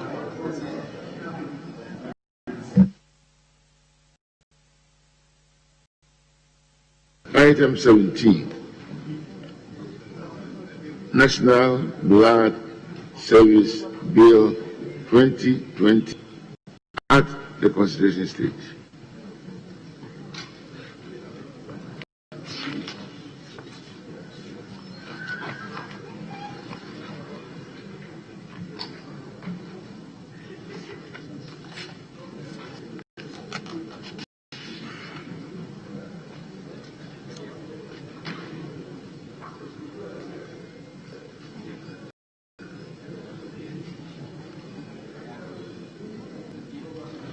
Chairman,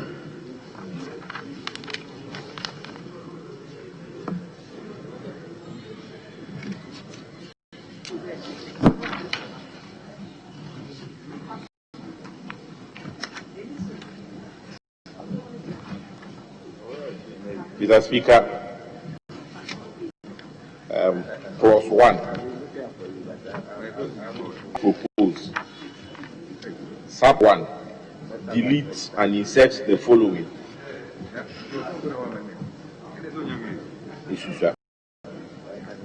There is established by this act the National Blood as a body corporate.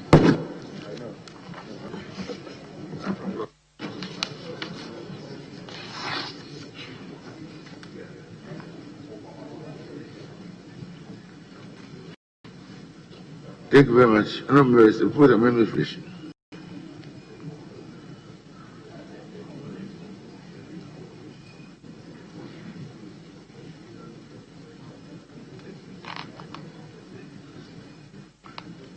All those in favor of the amendment say aye.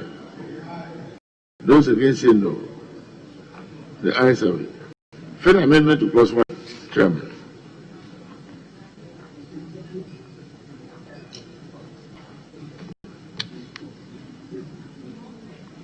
Chairman, further amendment to clause 1.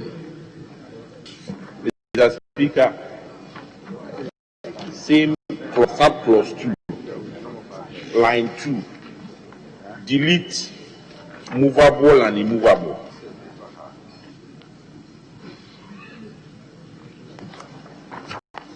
Honourable members, for your consideration, the proposed amendment. And all those in favor say aye. Aye. Those against say no. The ayes have it. Further amendment, Chairman. Mr. Speaker, clause 1, sub clause 3, line 1 and line 2, delete immovable property, the prop, and insert land, the land, so that the new rendition will now read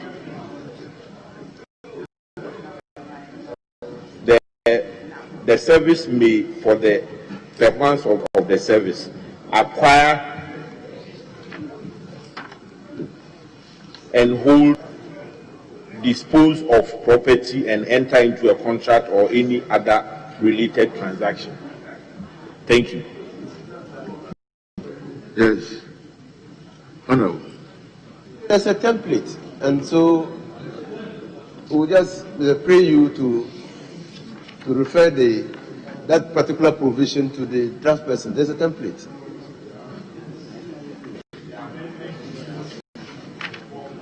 Yes, that's what I mean. Because of the template, if we refer it, they just put that template there.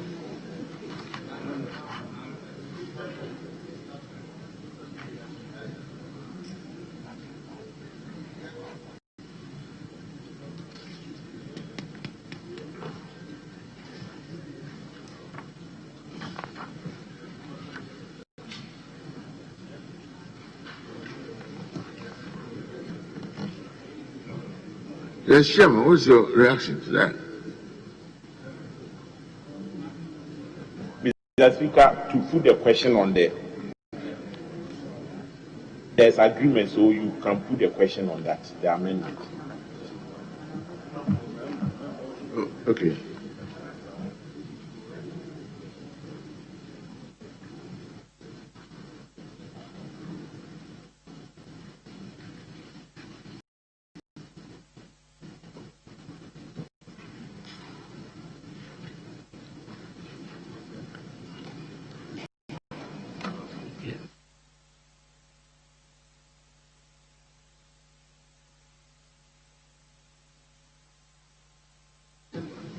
All those in favor of the amendment say aye. Those against say no. The ayes have it. The question is that clause 1, as variously amended to stand part of the bill. And all those in favor say aye. Those against say no. The ayes have it. Clause 2. Members of the service. Hello. Mr. Speaker, there's one amendment for clause 2. Amendment proposed. Paragraph B should be deleted so that only ANC will remain.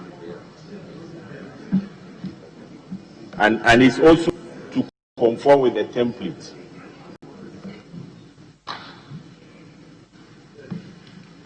Amendment is your consideration. And I'll put a question. All those in favor say aye. Those against the ayes have it.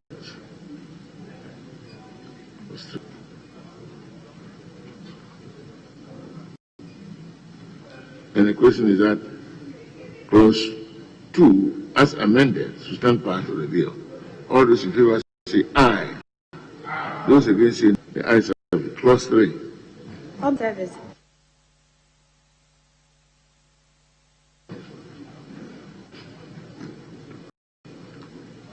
There's no listed amendment. I'll put a question. And the question is that clause 3 should stand part of the bill. All those in favor say aye. Those against say no. The ayes have it. Clause 4. Functions of the service. Chairman.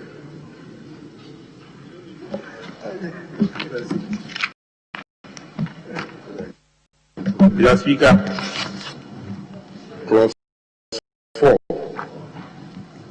Amendment proposed.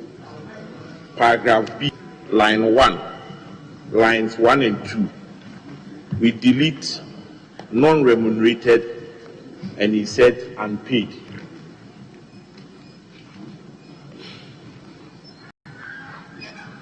Oh, yes, honorable members, for your consideration.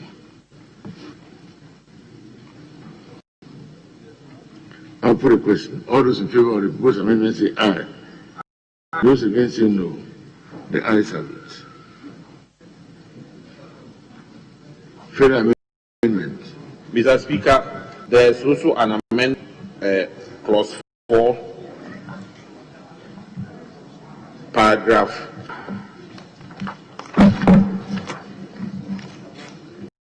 I, line 1. We delete affordable, and also in line 3 on the same paragraph I, and for we delete any form of, so that the new rendition will be ensure blood and blood products are available, affordable, are available and easily accessible to a member of the public who needs them, and in particular the vulnerable groups, without discrimination, so that any form of is taken off. Affordable is also taken off. How do you say easily accessible? Accessible. How do you say easily accessible? We said easily, that's easily accessible.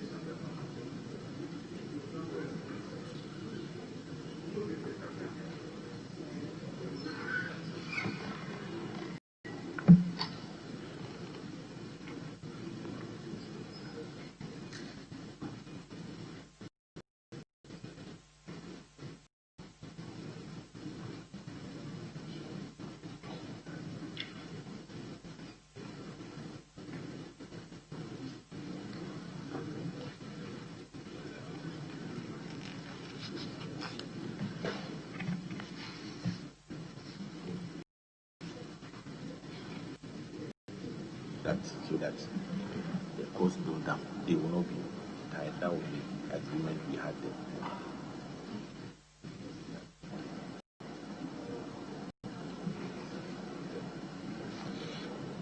Mr. Speaker.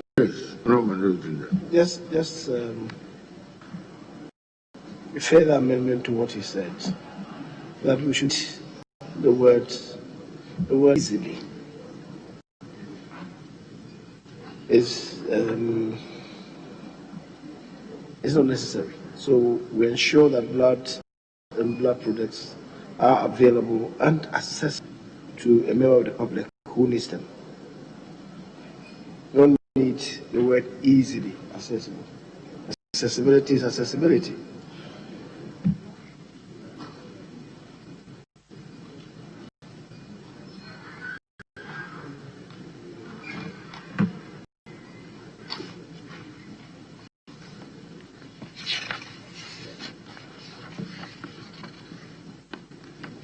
Honorable Chairman, what is... Mr. Speaker, we have no difficulty accepting the new amendment. Very well. Then I'll put a question. All those in favor of the proposed amendment say aye. Those against say no. The ayes have it. Chairman, please proceed. Speaker,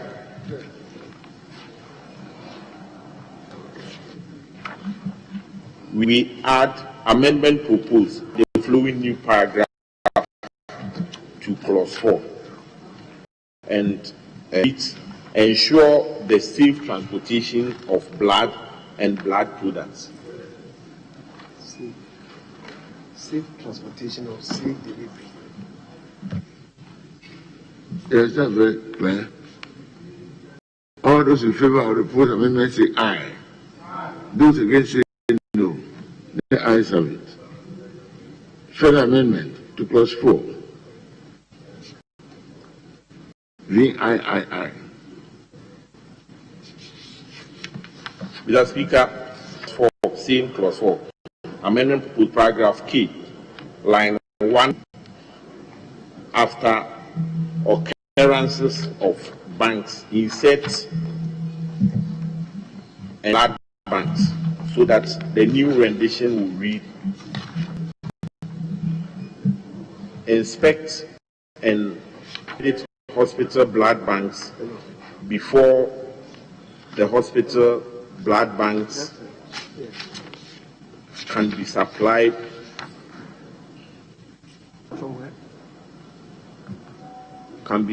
with blood and blood products by the service.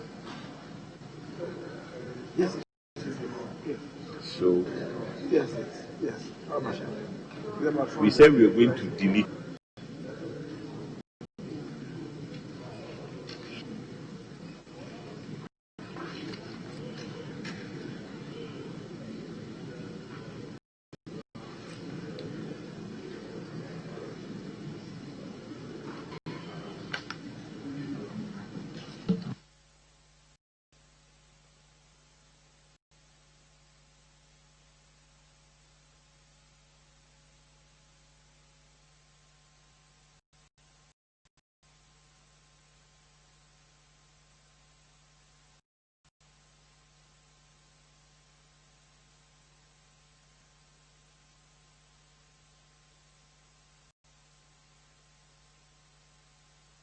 Honorable Chairman, please.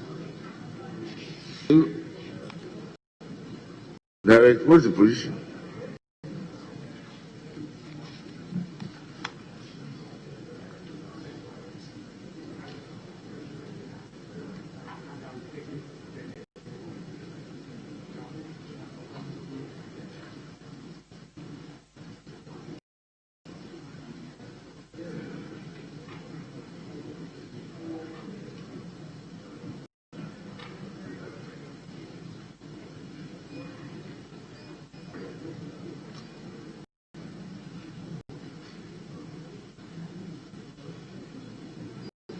Honorable Chairman.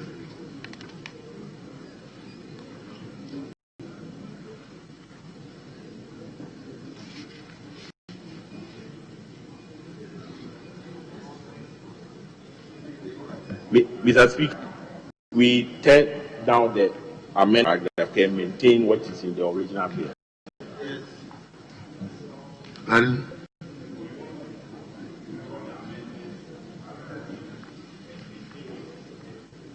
The last amendment.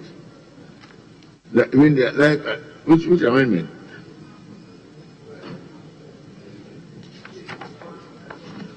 Honorable, please, which amendment are you abandoning?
Honorable Chairman. I don't know their vote. Mr. Speaker, we want to propose amendment to paragraph K. Yes. After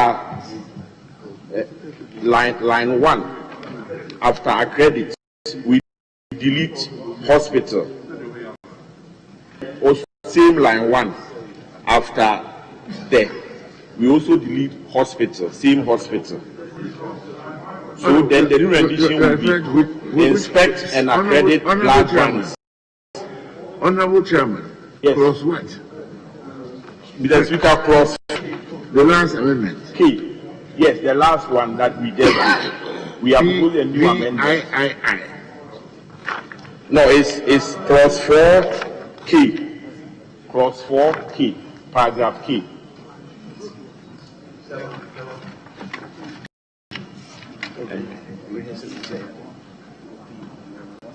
Please go ahead.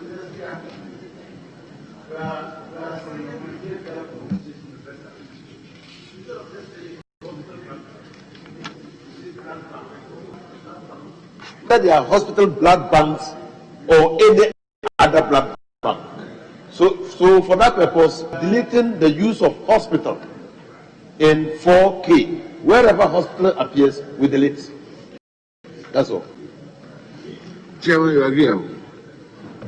Yes, Mr. Speaker. I direct according.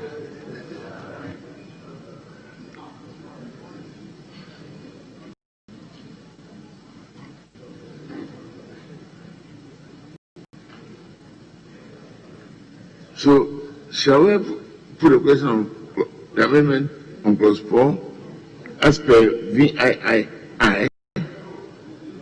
Yes.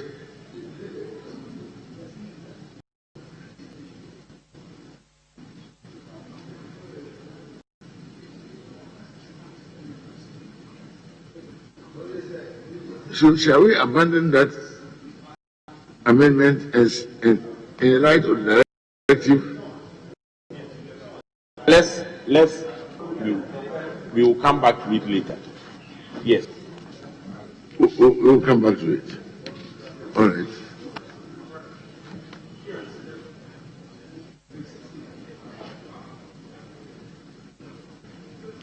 Clause 5. Governing body of the service. Chairman, clause 5. We have a total list of amendments there. IX. IX on page 12.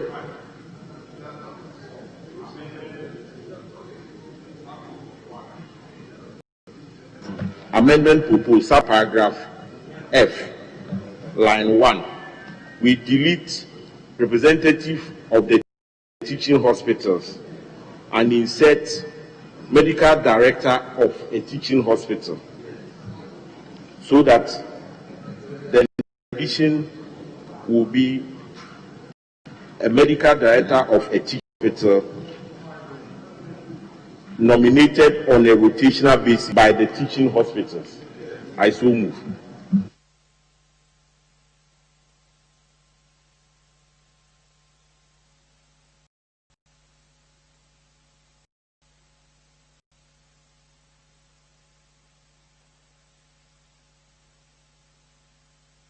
Sample question.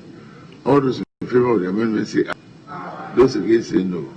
The ayes have it. Further amendment, yes. Let me do the 5 then. Mr. Speaker, clause 5, subclause 3, line 1. Delete proper and effective and insert effective and efficient, so that the rendition will be board shall ensure the effective and efficient performance of the functions of the service. I so move. XB. Honorable members, for your consideration.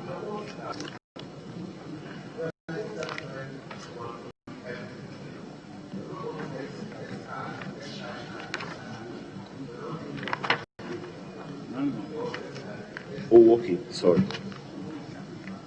We just move further. So let me come to XI, clause 5.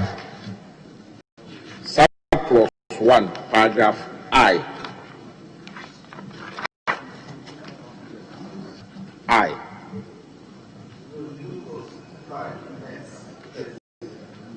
I've done the X. The medical director, I've done that one. X. Should I put a question on X? Okay. So I did IX. Sorry, it's the same medical director. So wait, because I'm doing X. So it's paragraph G, line 1. We delete representative and insert medical director. So the rendition will be a medical director of the Security Health Services nominated on a rotational basis by the Security Health Services instead of a representative. I so move. All those in favor say aye. Those against say no. The ayes have it. The amendment is carried. Yes, Chairman. Mr. Speaker, subclause 1, paragraph I, clause 5, for clause 5. Line 2.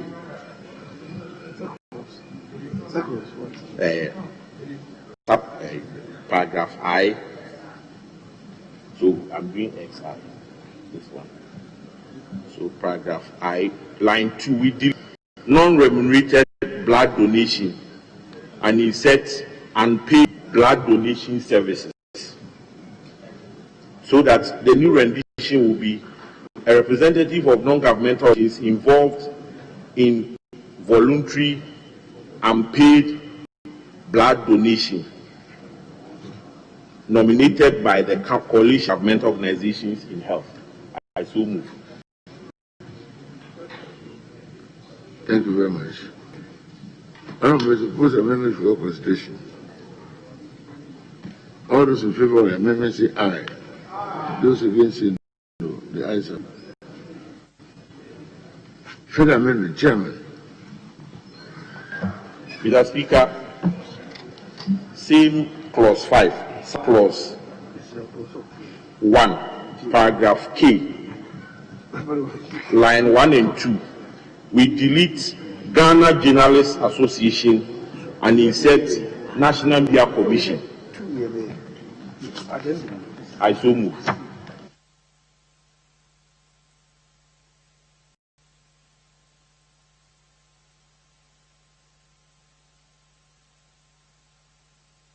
Honorable Minister, for the question, all those in favor of the proposed amendment say aye. Those against say no. The ayes have it. Mr. Speaker, clause 5, subclause 2, line 1. Mr. Speaker, before members, we insert chairperson and other, so that the rendition will read: the chairman and other members of the board shall be appointed by the president in accordance with Article 70 of the Constitution.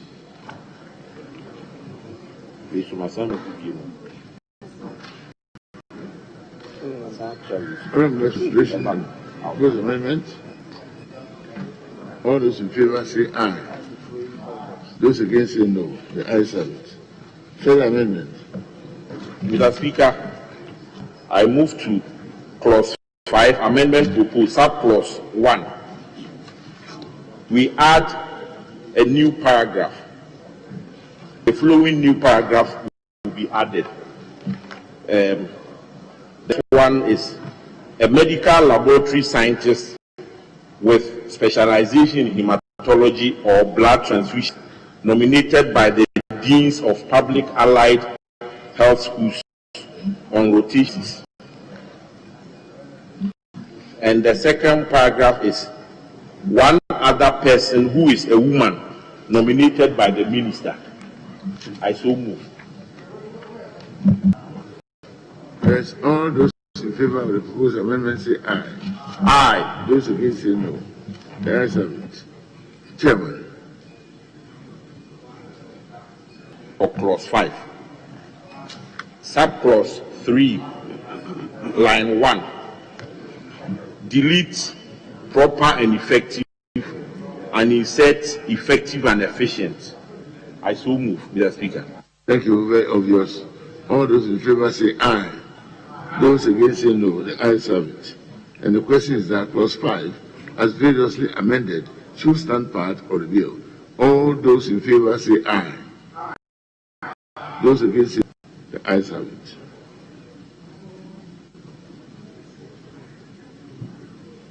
Clause 6. Duties and liabilities of a member of the board. Honorable members. Yes. Mr. Speaker, clause 6. Amendment proposed.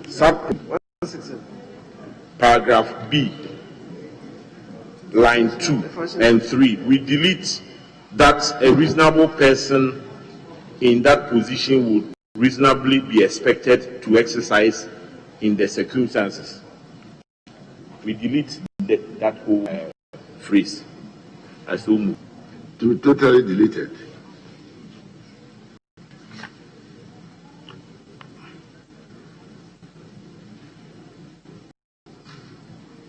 All those in favor say aye. Those against say no. The ayes. I don't know whether they'll come out. Clause 6. Mr. Speaker, clause 6. Amendment proposed. Subclause 3, line 4. Mr. Speaker, at the end, after penalty units add or to a term of imprisonment not less than 5 years and not more than 10 years or both, so that the new rendition will be a member of the board who contravenes subsection 1 or 2 commits and is liable on summary conviction to a fine of not less than 3,000 penalty units and not 6,000 penalty units, or to a term of imprisonment of not less than 5 years and not more than 10 years or to both. I so move. Honorable members, I put the question. All those in favor say aye. Those against say no. The ayes have it. And the question is that clause 6, as variously amended, stand part of the bill. All those in favor say aye. Those against say no. The ayes have it. Clause 7. Tenure of office of members of the board. Mr. Speaker, clause 7, amendment proposed. Subclause 5, line 2.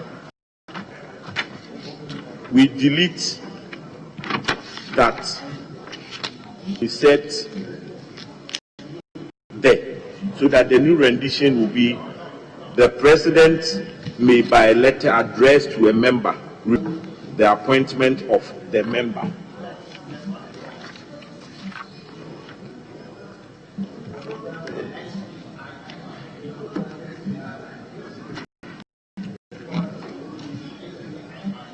Okay.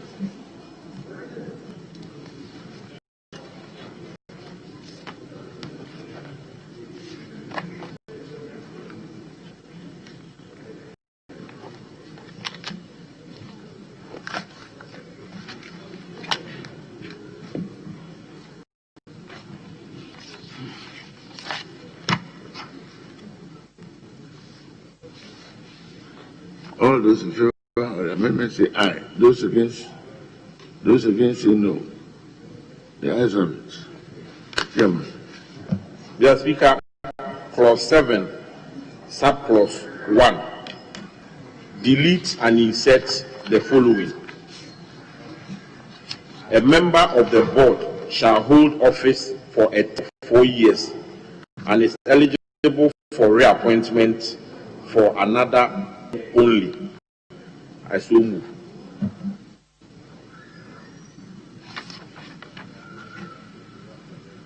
All those in favor of the amendment say aye. Those against say no. The ayes have it. Yes. Mr. Speaker, clause 7, amendment proposed. Subclause 7, The Speaker, the closing phrase, line 2 at the end, we add for the unexpired term. Yes. That's very clear. For the question, I so move. all those in favor say aye, those against say no. The ayes have it. Chairman, you have any more amendment for 7? Any more amendment for 7? No, Mr. Speaker. Then the question is, all that clause 7 as variously amended to stand part of the bill, and all those in favor say aye. Those against say no. The ayes. Clause 8. Meetings of the board.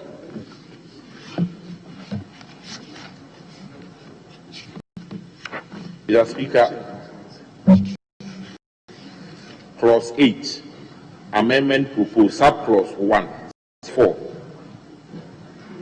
Subclause 1, line 2, we delete dispatch and insert conduct.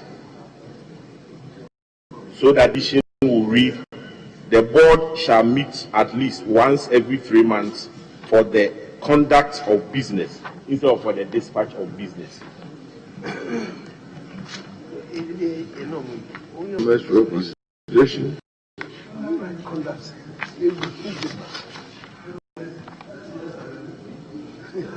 So we are implementing amendments.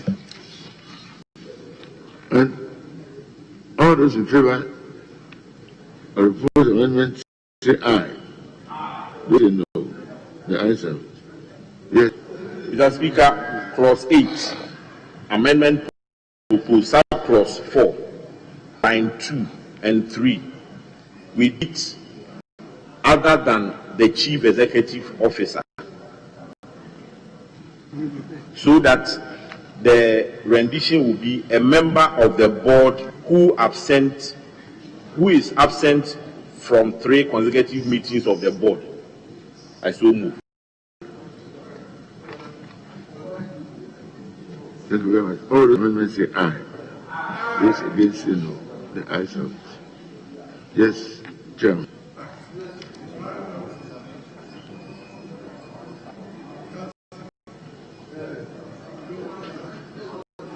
Do you continue? Which one? The 4. 8-4. 8-4. The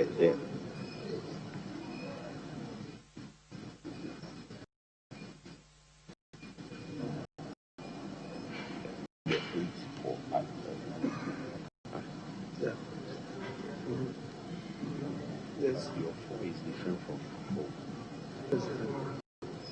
A member of the board.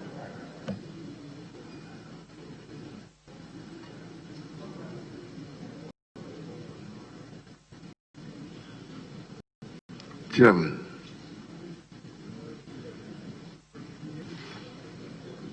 Wrong here. Mr. Speaker, I want to read the amendment again. Please. 8-4. We are to delete other than the officer. So the addition will be the chairperson shall preside at meetings of the board, and in the absence of the chairperson, a member of the board elected by the members from among their number shall preside. I so move. Chairman. Yes. With the amendment is that the policy direction behind this amendment is the chief executive officer, who is responsible for the day-to-day administration of the service, should not chair a board meeting. But if you delete other than the chief executive, you are now making it possible for the chief executive to chair a board meeting. That's the problem. And it will go contra, because he now becomes chief executive and also chair of the board meeting at a particular meeting. So I think that we don't have to allow the chief executive of the opportunity to chair a board meeting. They should elect any person other than the chief executive officer, because he's responsible for the day-to-day organization. And he implements the decisions of the board. So I think that we should abandon that one. Policy-wise, we could create problems. Honorable Chairman. Mr. Speaker, it's standard legislation in this House. We just dealt with the Ghana National Research Fund bill. And if you look at 9, it was 9.4. The chairperson shall preside at meetings of the board, and in the absence of the chairperson, a member of the board, other than the fund administrator, elected by members present from among the number, shall preside. It's standard practice. So I'm wondering why we are deleting that. So, Chief Administrator. We are just making a compare. That is what we have been doing. So the Chief Executive can decide. Chairman, agreed? With the explanation, I will abandon the amendment. I will withdraw the amendment. At the committee meeting, we had the explanation that if we do that, it's going to tie the hands of the board. But with this explanation, I will withdraw the amendment. So that the proposed amendment is abandoned. Mr. Honorable Chairman, proposed amendment is abandoned. Thank you very much. Thank you, Mr. Speaker. Yes. Further. Clause 8. Yes. Amendment proposed, subclause 5, line 1. We delete matters and then insert a matter, so that be a matter before the board and not matters before the board. Thank you very much. All those in favor say aye. Those against say no. The ayes have it. Further amendment, Clause Chairman.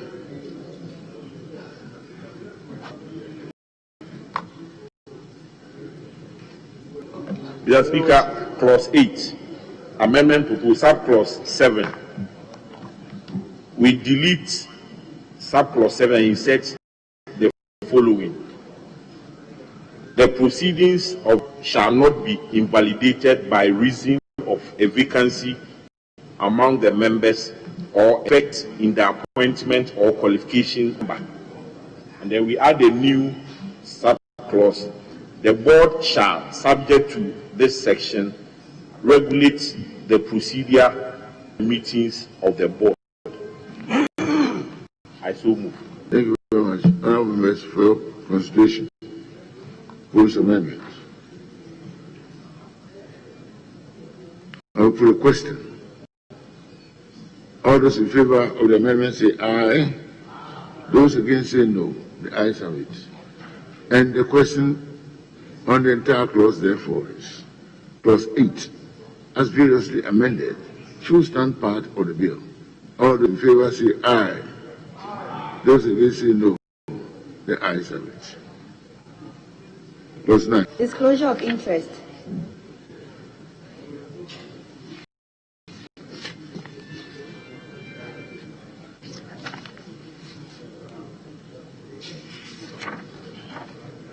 Proceedings. The validity of proceedings. Yes. It's a provision, but we're changing the language here. Here, just we did this morning, has the same construct. Yes, Honorable. Clause 9. Otherwise, we Mr. Speaker, Clause 9, amendment proposed, subclause 1. We delete the whole sub 1 and insert with a new subclause 1. A member of the board who has an interest in a matter for consideration A shall disclose in writing the nature of that interest, and the disclosure shall form part of the consideration of the matter, and B qualified from being present at or participating in the deliberations of the board in respect of that matter. It's a standard procedure, so we are just amending to conform with the procedure. I should. Thank you very much. Honourable members, most amendment for your consideration. All in favor say aye. Those against say no. The ayes have it. Further amendment.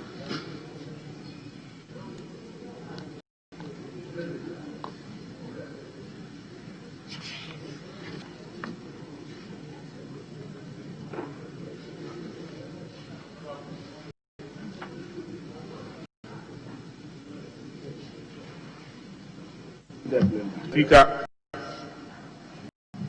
clause 9, amendment proposed, clause 2, paragraph 8, we delete or and insert and. Where? 9(2)(a). The new rendition will read, fails to disclose that interest, and instead of or, so that the subclause B will be, paragraph B will be added. I so move that. Thank you very much. All in favor of the amendment say aye. Those against say no. The ayes. Chairman. Yes. Appropriately conjunct, there should not be and, it should be or. But either of them will cause you to be to cease to be a member of the board. You fail to disclose. You shouldn't necessarily go together.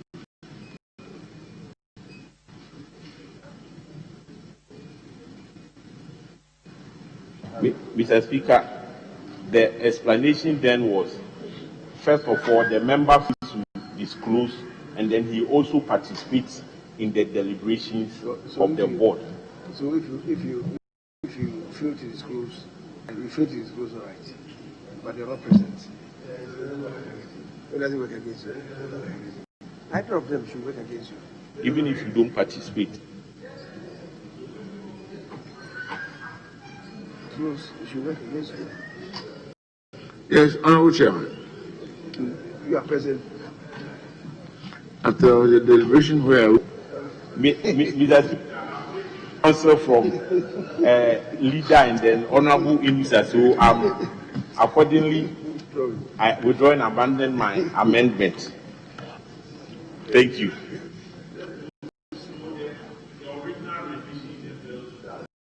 Stands the rendition in the bill, so amendment. Yes, so that the subclause 2 will read, paragraph A will read, fails to disclose that interest or. Thank you very much. Abandoned. Honourable, do you have any further amendment?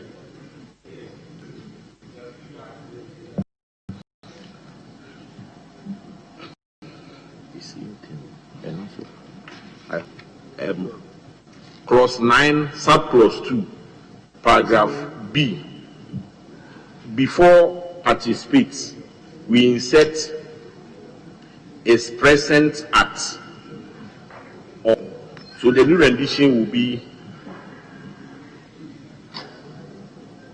is present at or participates in the deliberations of the board in respect of that matter.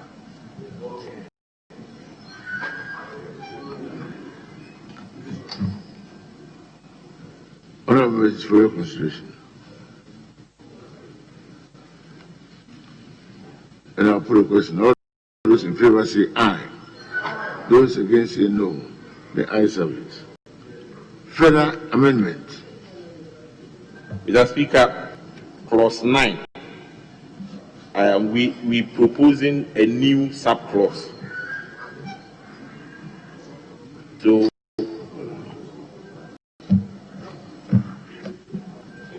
Speaker, the 9 before he goes to the new subclause that he's proposing.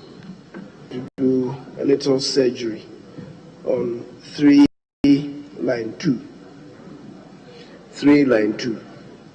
Without limiting course of action that may be instituted against a member, the board shall recover any benefit. We delete there and insert any.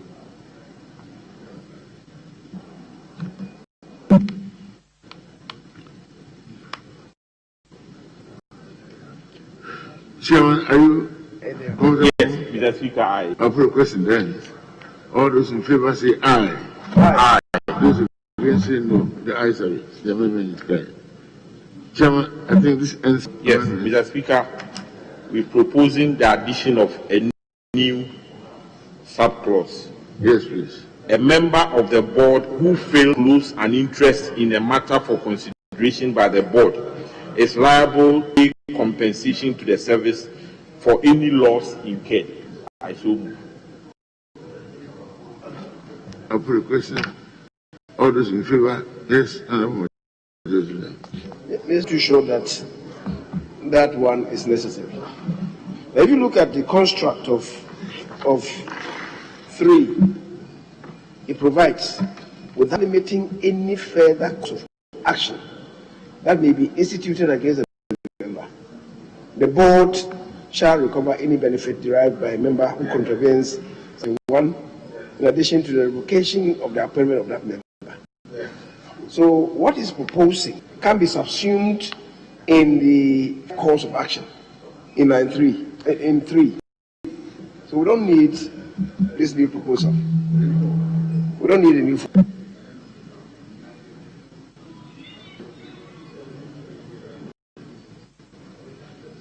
Chairman. Yeah, no, please. Mr. Speaker, thanks for the opportunity. I agree with leader on that submission. Mr. Speaker, you see, if you say without limiting any further course of action, it will take care of the compensation that is contemplated in this proposed amendment. And so we will not meet XXVII. Thank you.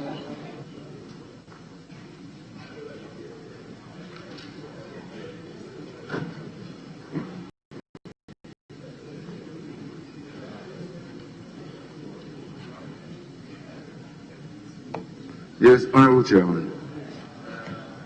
Mr. Speaker, with this explanation, I want to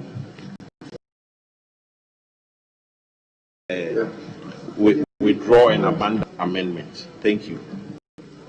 Fine. In clause 9. Yes. So I can put a question on the entire clause.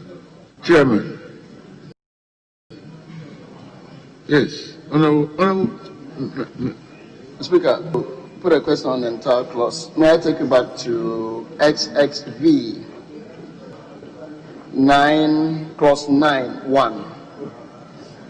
Delete and insert the following. Speaker, it reads, a member of the board who has an interest, and the emphasis is an interest, in a matter for consideration. So A says, shall disclose in writing the nature of this, not that interest.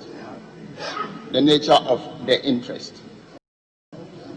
So delete that and replace it with, I so submit, Mr. Speaker.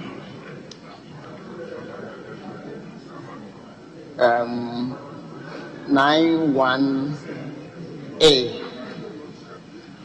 Member of the board who has an interest in a matter for consideration shall disclose in writing the interest, not that interest. As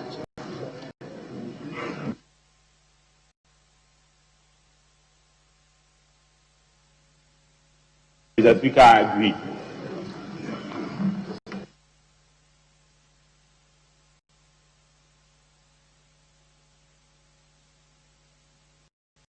Chairman, your position. Mr. Speaker, to his amendment. You agree with the proposed amendment? Yes. So to delete that, he said there. Thank you. All those in favor of the amendment? 9A. Very well. Those in favor say aye. Aye. Those against say no. Please. Are we finished with 9? Question therefore is clause 9 as variously amended stand part of the bill. All those in favor. Those against say no. The ayes have it. Yes, in indication, Honorable Deputy Leader. Can we now take the first item 1 on the addendum and then have a short? If it is possible for us to get to clause 12. So we deal with 10. I think there are no, after 10, there are no amendments in 11 and 12. So then we end that section. Clause 10. Establishment of committees. Mr. Speaker, clause 10, amendment proposed, subclause 1. We delete subclause 1 in following. The board. Why do you have to delete? The board shall establish committees consisting of members of the board or non-members of the board or both to perform a function of the board.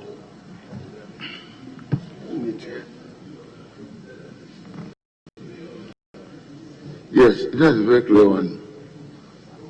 So I put a question. All those against say no. The ayes have it. The amendment is carried. Third amendment, clause 10. Chairman. Mr. Speaker, clause 10, subclause 2, line 1. Delete shall and insert may.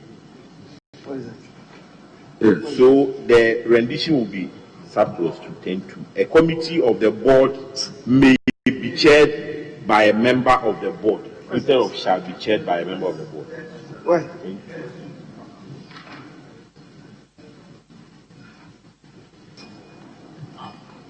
Mr. Speaker, we have a standard rendition. There should be shall.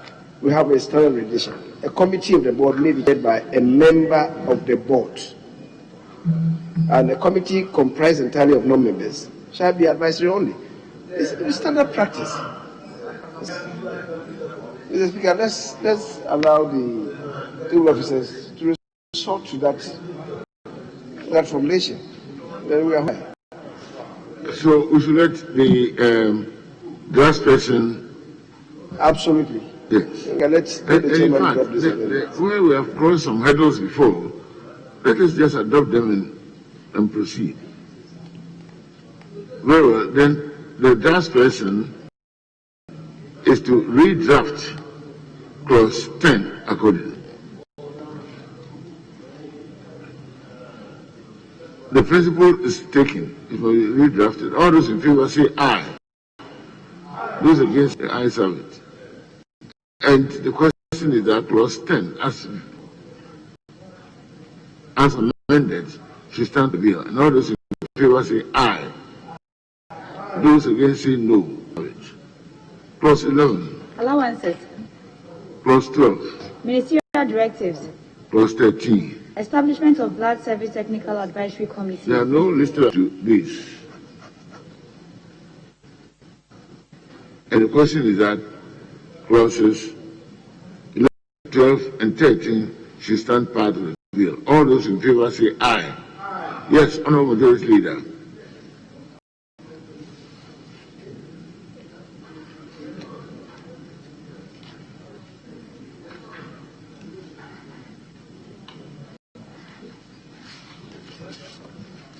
Okay, sir. Thank you very much. It's okay. That clauses 11, 12, and 13 should stand part of the bill. All those in favor say aye. Those say no. The ayes have it.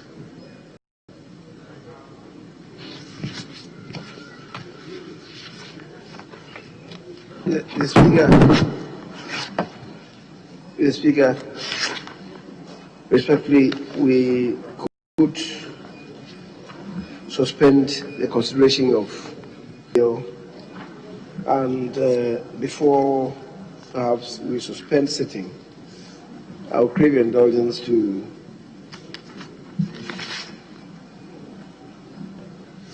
present some.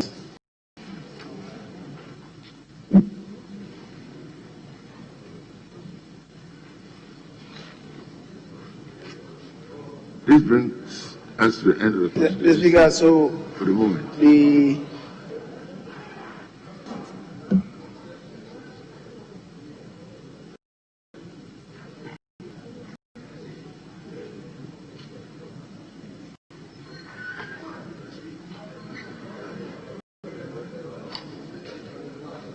Speaker, on the other paper addendum, presentation of papers, the chairman of the committee on roads and transport may want to present a paper of item 1 of the other paper addendum. The chairman is there. Thank you very much, Chairman. Roads Committee.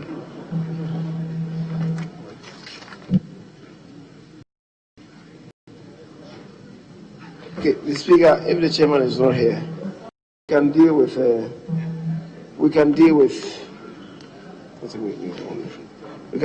the other paper addendum 2. Other paper addendum 2. That is item 1. The Speaker, if you indulge me, I'm going to move the motion on behalf of the Minister responsible for education. Yes, Honorable Chair.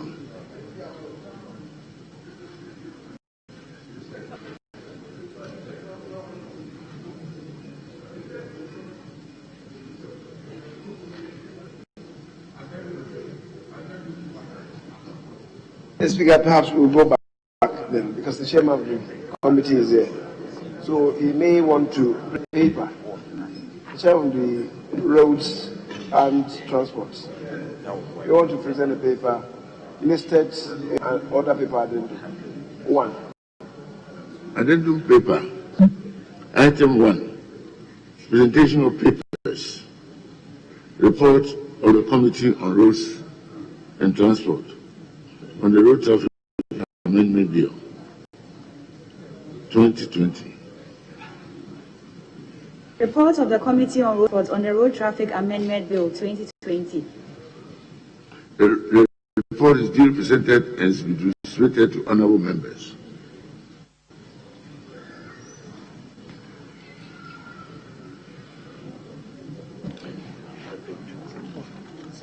He said I should be distributed. The Speaker, if we can move to the other paper addendum 2. And then, as I pleaded, if I could move the motion on behalf of the Minister for Education. So, Mr. Speaker, I move that, notwithstanding the provisions of Standing Order 1311, which require that when a bill has passed through the consideration stage, the third reading thereof shall not be taken until at least 24 hours have elapsed. The motion for the third reading of the Pre-Tertiary Education Bill 2020 may be moved today, and indeed I so move, Mr. Speaker. Thank you very much. Who seconds the motion? Thank you. Mr. Speaker, I rise to second the motion. Duly seconded. All those in favor say aye. Those against say no. The ayes have it. An act to provide for a pre-tertiary education.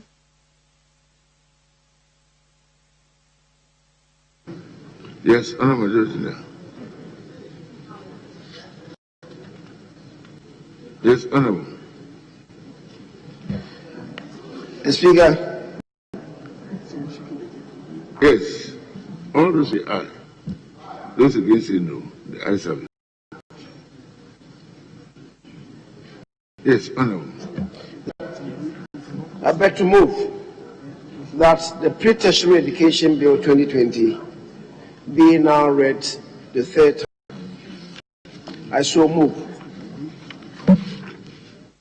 Who seconds? Mr. Speaker, I rise to second the motion. Thank you very much. All those in favor of the motion? Those against say no. Let's have it. An act to provide for a pre-tertiary education system and an educational system to produce individuals with the requisite knowledge, skills, and values to become functional and productive citizens for development, to establish a technical and vocational education and training, and to provide for related matters.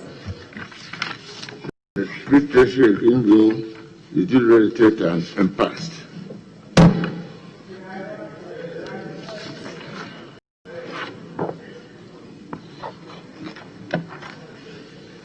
Yeah. Again, if you indulge me, I want to move the next motion, which is procedure on behalf of the Minister responsible for education.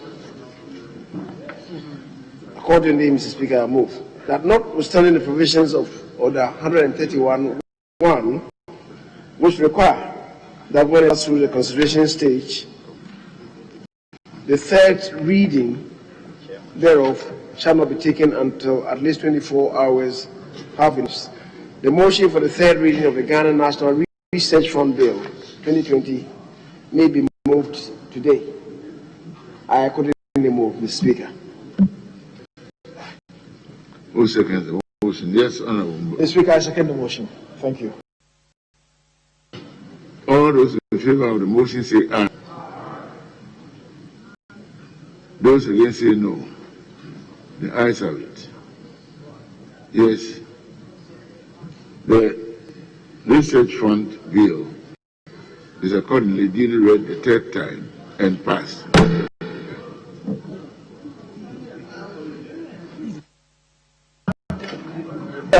Please move the substantive. I'm now to move the motion for the third reading. Yes. But I have a signal that there is an omission that we must address in respect of the the Speaker.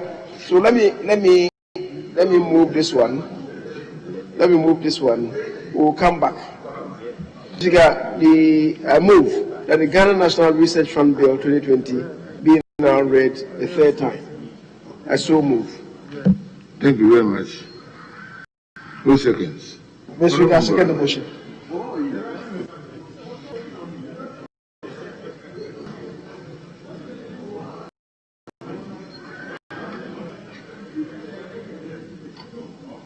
Thank you very much. All those in favor say aye. Those against say no. The ayes have it. An act to establish a Ghana Research Fund, to provide for funds to support research in all national endeavor, to provide for the management of the fund and for related matters. Honorable, the bill has indeed read the third time and passed.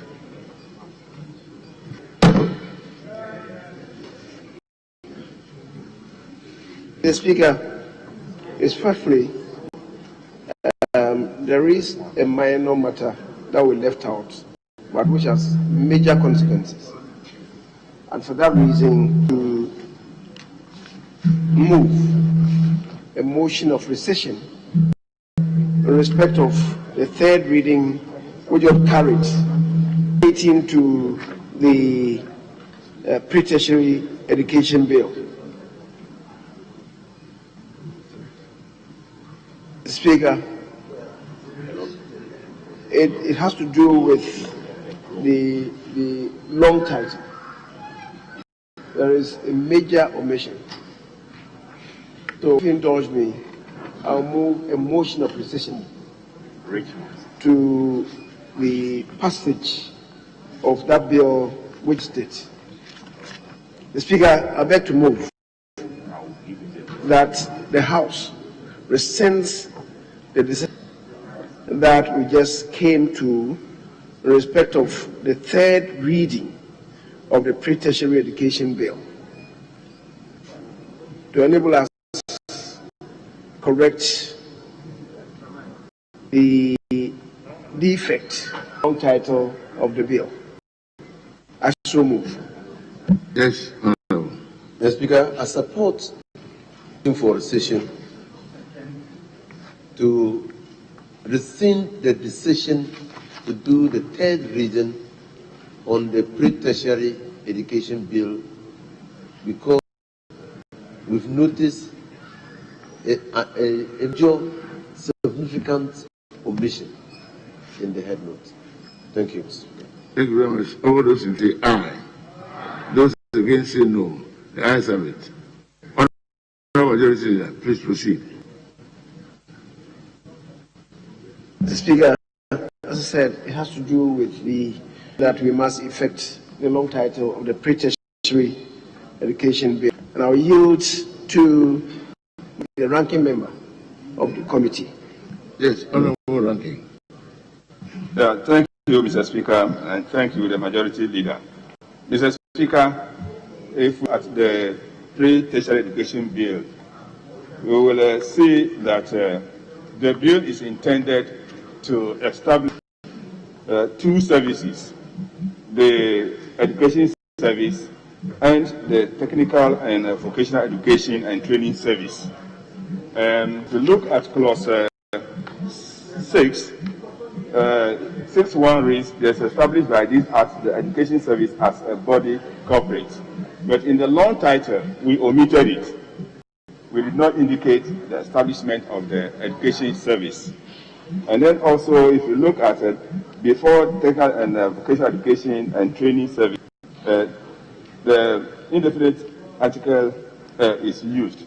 So, Mr. Speaker, I want to move that after establish in the long title, we insert the education service, then followed by a comma. Then we delete A, and then we have and the technical and vocational education and training service, and to provide for related matters. I so move, Mr. Speaker. Thank you very much. Yes.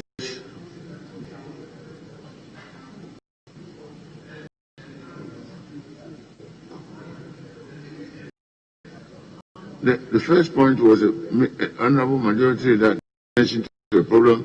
Now, it has been moved 4 seconds.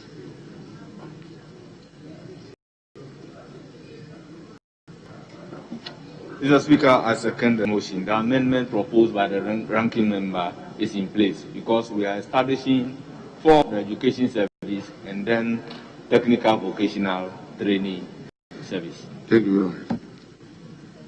All those who say aye, those against say no. The ayes have it. Now, Honorable Leader.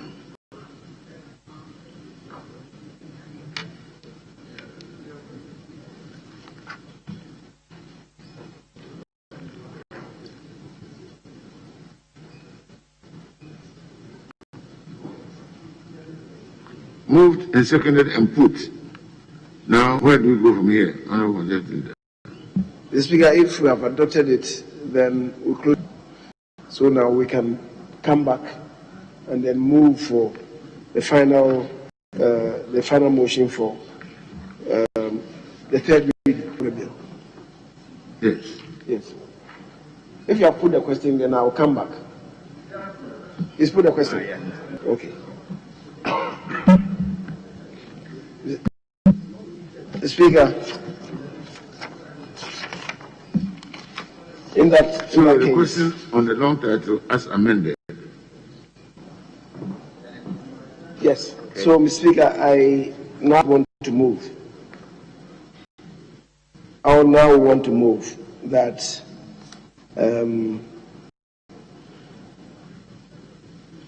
this really is not a second consideration.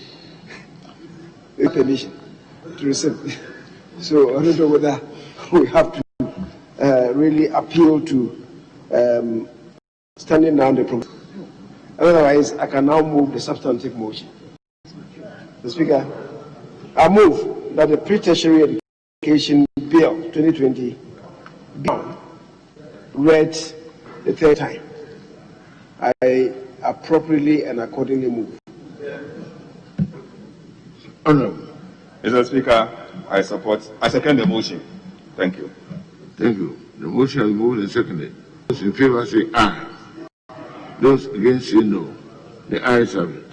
An act to prepare pre-tertiary education system and an educational system to produce individuals with the requisite knowledge, skills, and values, become functional and productive citizens for national development, to establish the education service and the technical and vocational education and training service, and to provide for related matters. The pre-tertiary education bill has been duly read the third time and passed.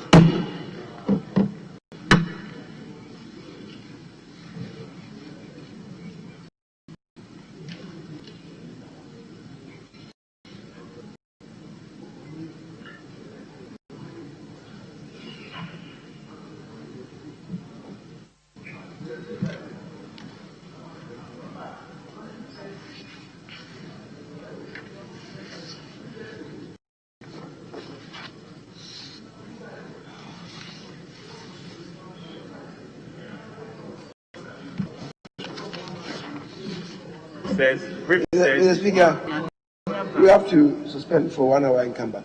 So we'll come back at 4:30.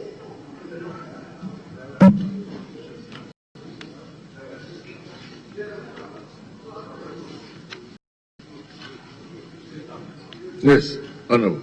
Mr. Speaker, it's 3:30. It's not in yet. Honorable, the advices. Honorable, the advices. Relevant advices. The camera is off. Mr. Speaker, we have to suspend. We'll have to go for lunch.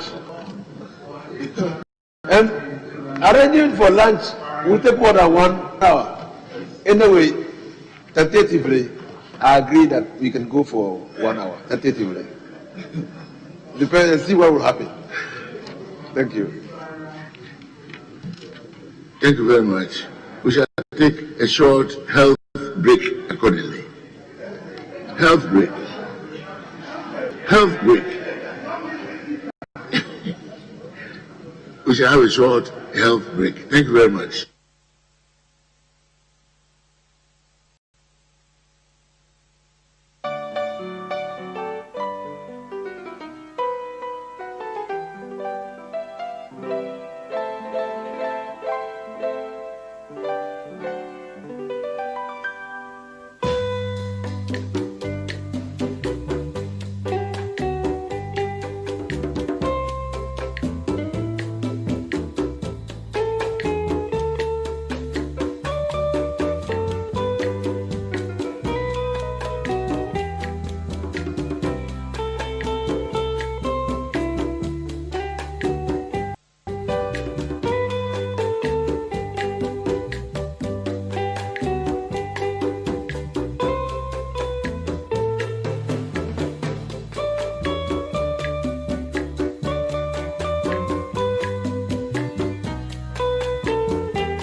Yes, the Honourable Majority Leader.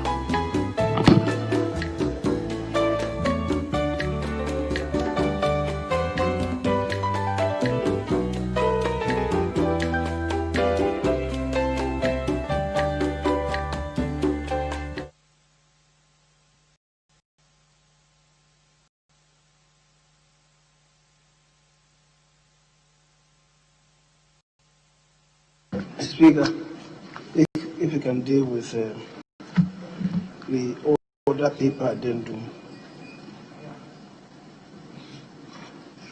item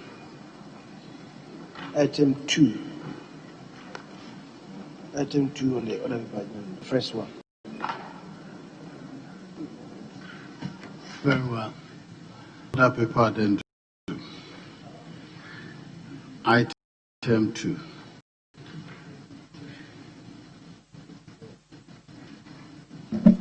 Thank you, Mr. Speaker. I rise to move that the motion listed as item 2 on the addendum be moved now. I still move, Mr. Speaker. Yes. The Speaker, second the motion. All in favor of the procedural motion, say aye. All against, say no. The ayes have it. The motion is carried. Item number 3.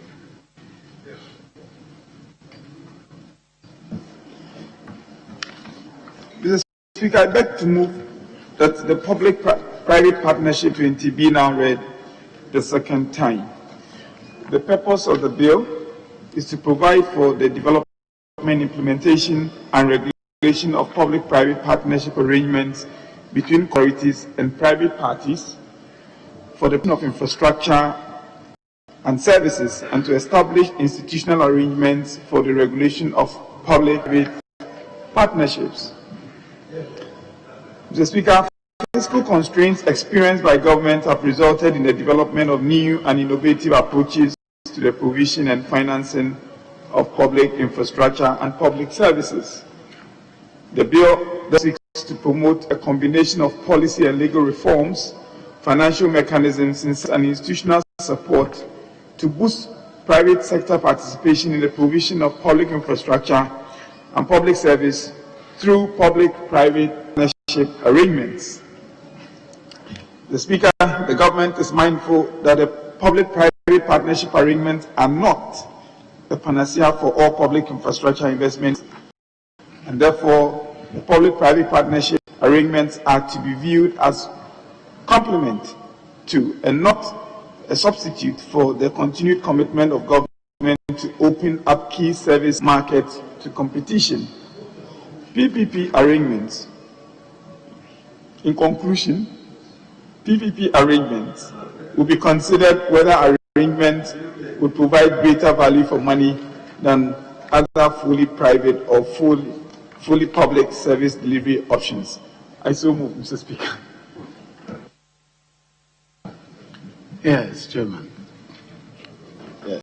Mr. Speaker, I associate myself with the motion and present the report of the Finance Committee on the PPP Bill 2020.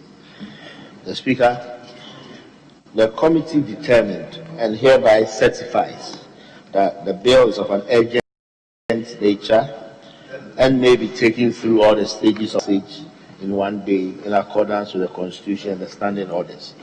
Mr. Speaker, the committee reached determination, taking cognizance of the fact that the bill was earlier presented to the House on 13th October 2020 and referred to the committee, and that the committee's recommendations have since been incorporated into the new bill, which was withdrawn and represented on the 14th of December. Mr. Speaker, the provision of public infrastructure, public services is one of the prime mandates of governments all over the world.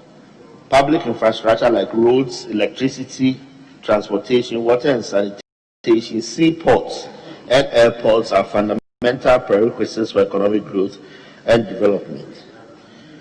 However, fiscal constraints experienced by governments have resulted in the development of new and innovative approaches to the provision and financing of public infrastructure and public services. The traditional role of the primary provider of public infrastructure and public services is gradually being supplemented with private sector expertise and financing. Mr. Speaker, accordingly, the instant bill has been crafted to promote a combination of legal reforms, financing mechanisms, incentives, and institutional support to boost private sector participation in the provision of public infrastructure and public services through PPP arrangements. The bill contains a total of 90 clauses or schedules. Mr. Speaker, a number of amendments have been proposed, which are captured in paragraph 7 on page 5 of the report. The committee thus recommends to the House to adopt this report and pass the Public-Private Partnership Bill 2020 to law, subject to the amendments proposed in accordance with the Constitution and the standing orders of the House. Respectfully submitted, Mr. Speaker.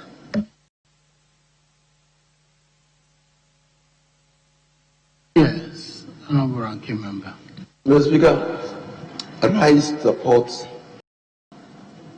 the motion on the floor and to urge members of the House to expeditiously pass the Public-Private Partnership Bill into law. Mr. Speaker, this is a watershed period in the history of this country. Even though PPP infrastructure have been carried out over a period of time, it has largely been implemented on the basis of policy and not legislation. Mr. Speaker, investors derive comfort if they see a piece of legislation clearly detailing out their incentives regime, the allocation of risk, and all things or matters that make PPP work. That is what we are trying to do now. Mr. Speaker, your committee, Finance Committee, invited some of us to be part of the discussions for the consideration of the draft bill. Mr. Speaker, I can confirm that the draft bill is the handiwork of the officials of the Ministry of Finance. It is homegrown. So this is not one of the pieces of legislation which we can say was influenced by considerations outside the borders of this country. The next generation of projects will require heavy capital. Every day as a country, our resources are dwindling. It is time to commercialize all infrastructure projects and ensure that people who want to invest in those infrastructure projects don't come give us a loan, but share the risk and the management of those structure projects to confer benefits on the people of this country. Mr. Speaker, I can say without any fear of contradiction that this bill, when it is passed into law, will provide the framework and guidelines on which PPP arrangements can be entered into within the Republic of Ghana. It will no longer be a matter of which nation is doing it, or like we say in law, it will not be a matter of the Chancellor's foot. You have standardized regulations that people who want to invest in PPP projects will have to comply with. That is a sure way of guaranteeing the Republic of Ghana value for money for those PPP projects. And so, Mr. Speaker, with that further much ado, I think that there is every justification, now that we are in December and the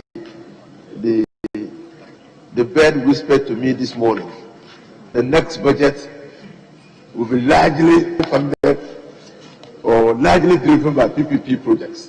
And now that we are in December, we should hasten to pass this into law so that the Minister of Finance, whichever minister that will be, can then factor this law into the vision of the 2021 budget. Thank you, Mr. Speaker. At the conclusion, yes, Leader.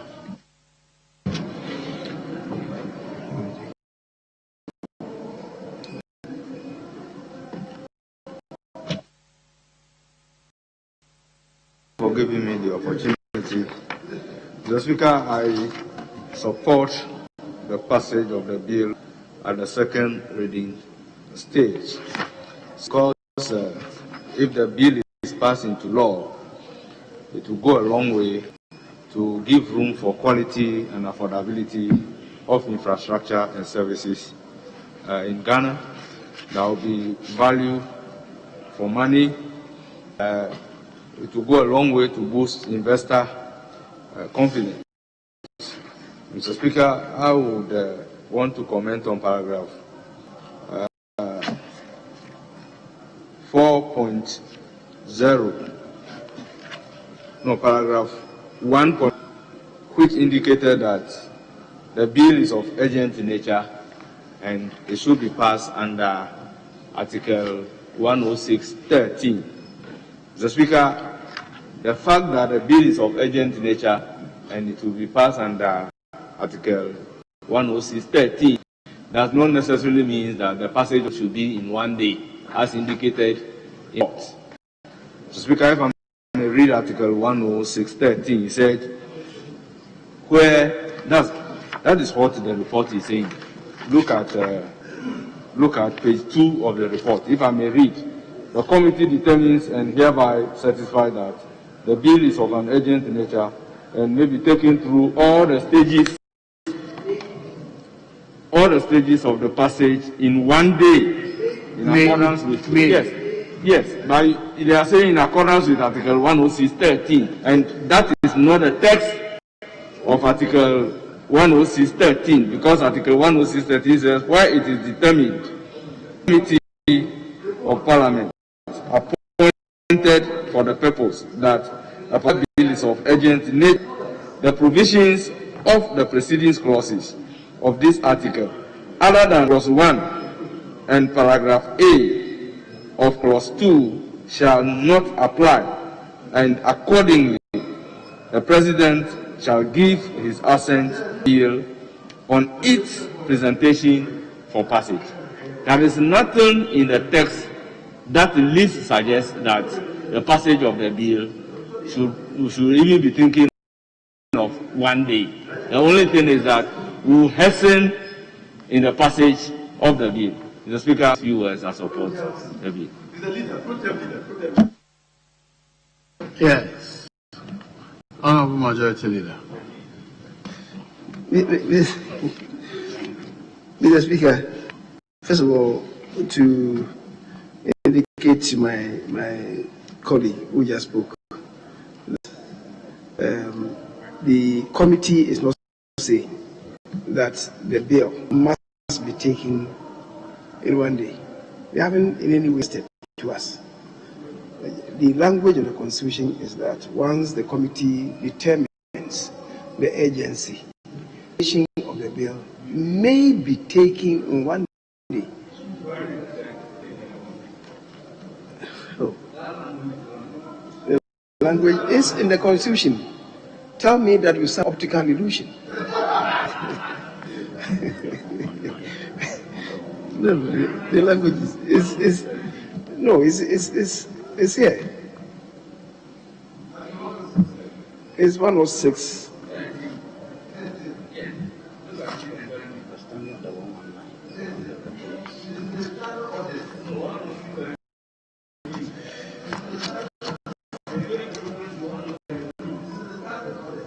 It's here. Is the 106? No, it's not 162.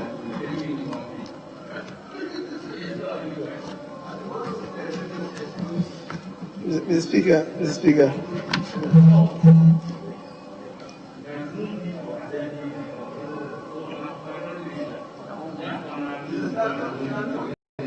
I've not used any word against you. That you may be suffering.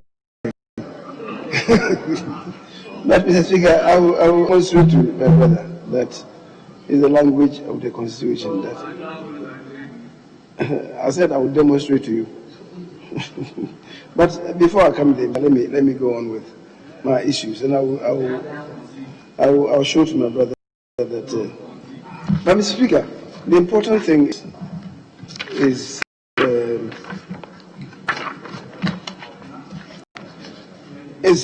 what informs us as a nation to pursue this path and introduce a public-private partnership act. Mr. Speaker, as the preamble of the Constitution provides for the establishment of a framework of government to secure for ourselves, among other things, prosperity. And the Speaker, the broad architecture of our national development is provided for under the directive principles of state policy. In particular, the provisions set out under economic objectives. Mr. Speaker, Article 36 of the Constitution provides, and with your indulgence, Mr. Speaker, I may want to quote portions of Article 36, which provides that the state shall take all necessary action to ensure that the national economy is managed in such a manner as to maximize the rate of economic development and secure maximum freedom and happiness of every person, and to provide adequate means of livelihood and employment and public assistance to the needy. Then 36(2)(b) provides that the state shall afford ample opportunity for individual initiative and creativity in economic activities, and fostering an enabling environment for a pronounced role of the private sector in the economy. Mr. Speaker, this bill is an attempt to incorporate the and the force of the private sector to facilitate national development. And in doing so, it should be well structured, because as we do know, there's no investor, no private investor who is there for that. If arrangements are not well structured, they will invest and ultimately roast the citizens. They want to exact huge returns if they are not well structured. And Mr. Speaker, as a country, we have lessons to learn from 10 key projects that we have undertaken.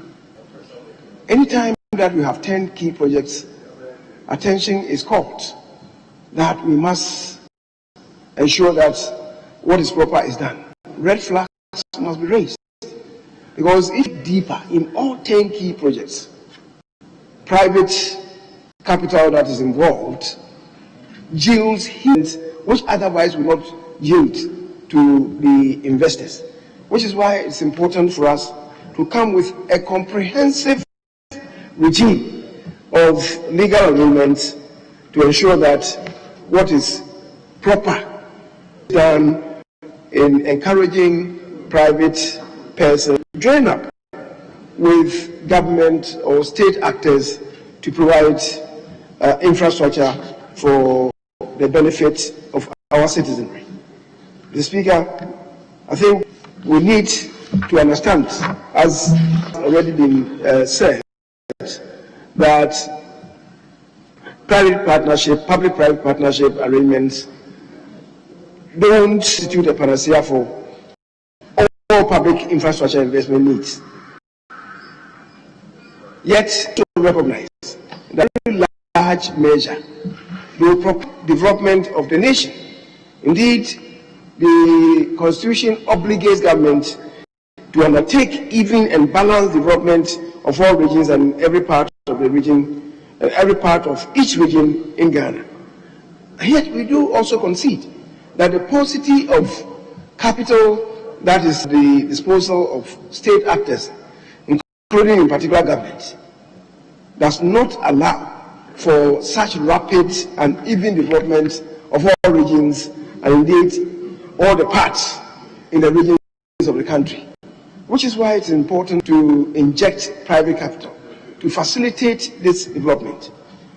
Speaker, as we have already said, out of that, we should be mindful of the power of private enterprise and ensure that we have sufficient arrangements in place such that the investments do not end up fleecing the country.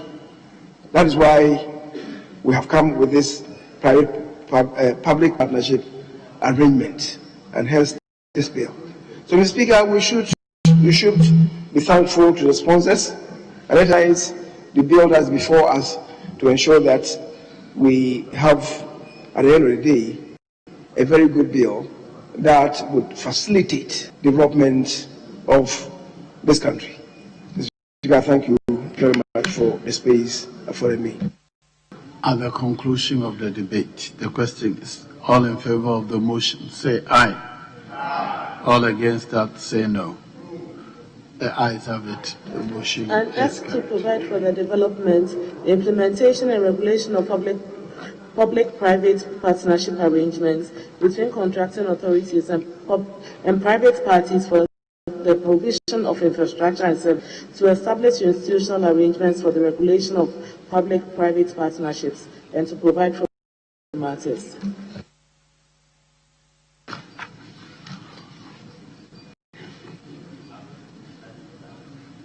The Private Partnership Bill 2020 is now read the second time.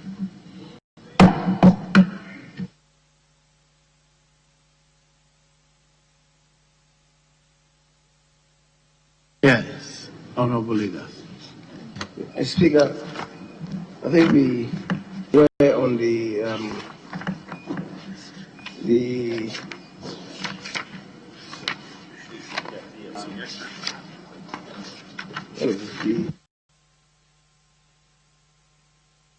blood service, the National Blood Service bill. We can go back to it quickly to see how far we can travel on that.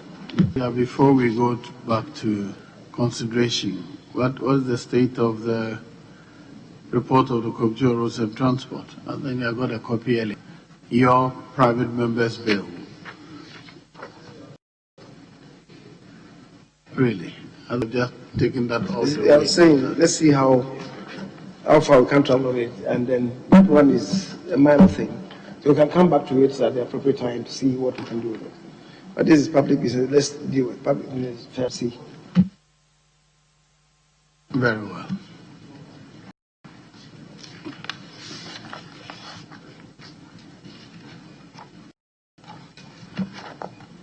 We delete foods and insert food. And then in line 3, same in line 3, foods and insert food. So it will be a result of food and drugs, and no foods. All in favor of the proposed amendment, say aye. One. All against, say no. Ayes have it. The amendment is carried. Item XXXI. Chairman. Mr. Speaker, clause 14, subclause 1. We add the following new paragraph, paragraph C. A representative of the National Ambulance Service nominated by the Chief Executive Officer of the National Ambulance Service.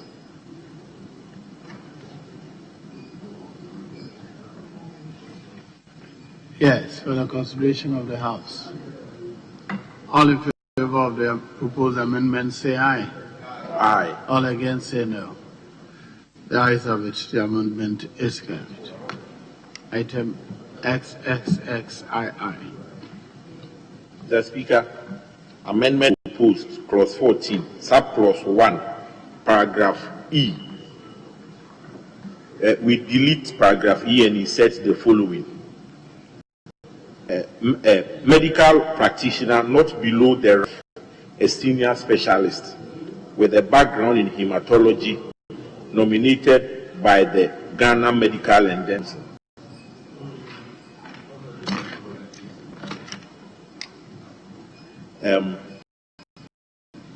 The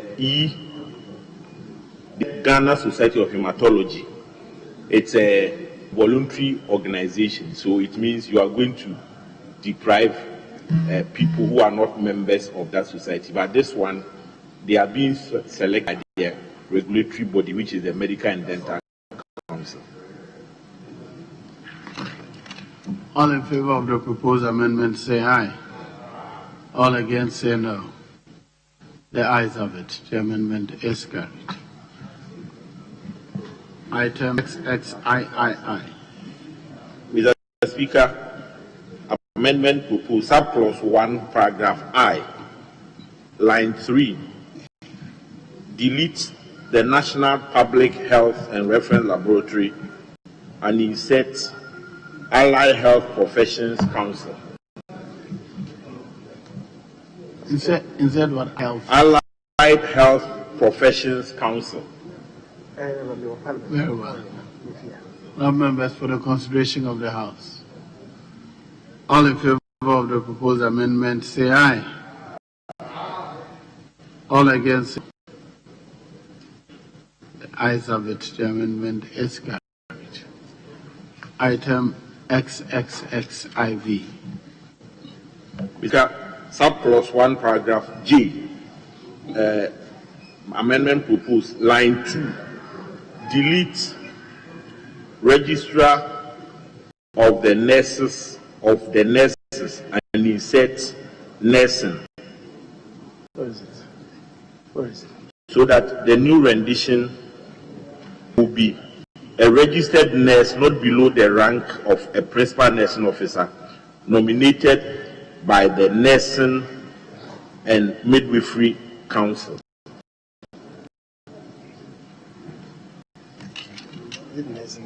Nursing and. Very well. All in favor of the proposed amendment say aye. All against say no. The ayes have it. The amendment is carried. XXXV. Mr. Speaker, clause 4, amendment proposed, subclause 1, paragraph K, lines 2 and 3. Delete University of Ghana and insert a public university on rotational basis, so that the rendition will now be an epidemiologist not below the rank of a senior lecturer nominated by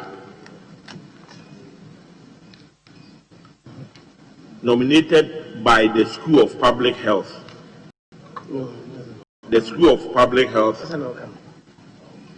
of public universities. Sorry, I take it again. A epidemiologist not below the rank of a senior lecturer nominated by the School of Public Health of a public university on rotational basis. Thank you. All in favor of the proposal?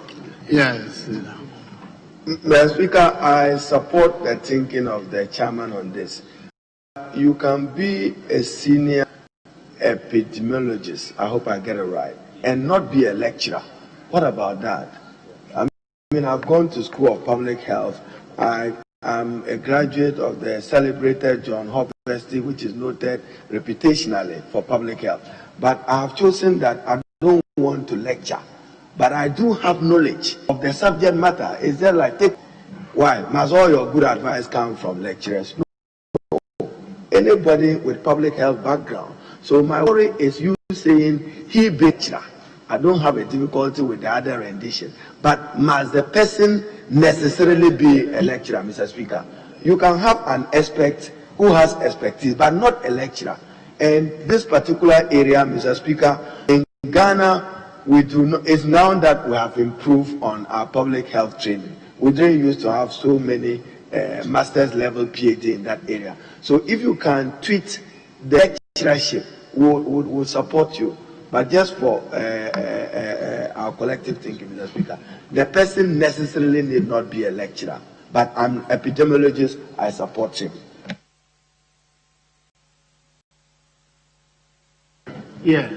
I think that can be cured if, it's left to the Medical and Dental Council to appoint somebody with that background. See, yes. So instead of No. Yeah, because you see, because if you are that, yeah, if it is the need for somebody with that background, then I think the Ghana Medical and Dental Council can identify somebody instead of rotating among the universities. I think that would be a problem. Mr. Speaker, the intention is to get somebody from academia. So that is why initially the bill restricted the only University of Ghana scope. But we have other public health schools. So we want to make it open all of them so that they will rotate it as and when necessary. So the intention is to add somebody from academia onto this is a technical advisory committee that's going to advise the board and, for that matter, the whole service in there. So we need people from all walks to add their expertise to what they are doing. Yes. Speaker, understandably so, teaching and learning, as was asked, as a technical subject, the universities or the teaching institutions were couched out as one area that could offer technical services to the black. And that's the reason the universities are specifically mentioned. And so I think that we should leave it that way. Indeed, mention was made of only University of Ghana, but upon deliberations, we realized that there are medical facilities in other universities, and therefore we broaden it to make it on a rotational basis for them to offer technical teaching and learning experiences as advisory to the board. Thank you. So the question is, all in favor of the proposed amendment, say aye. All against, say no. The ayes have it. The amendment is carried. Item XXXVI. Mr. Speaker, clause 4 amendment proposed, subclause 1. We add a new paragraph. A biomedical engineer nominated by the Allied Health Professions Council.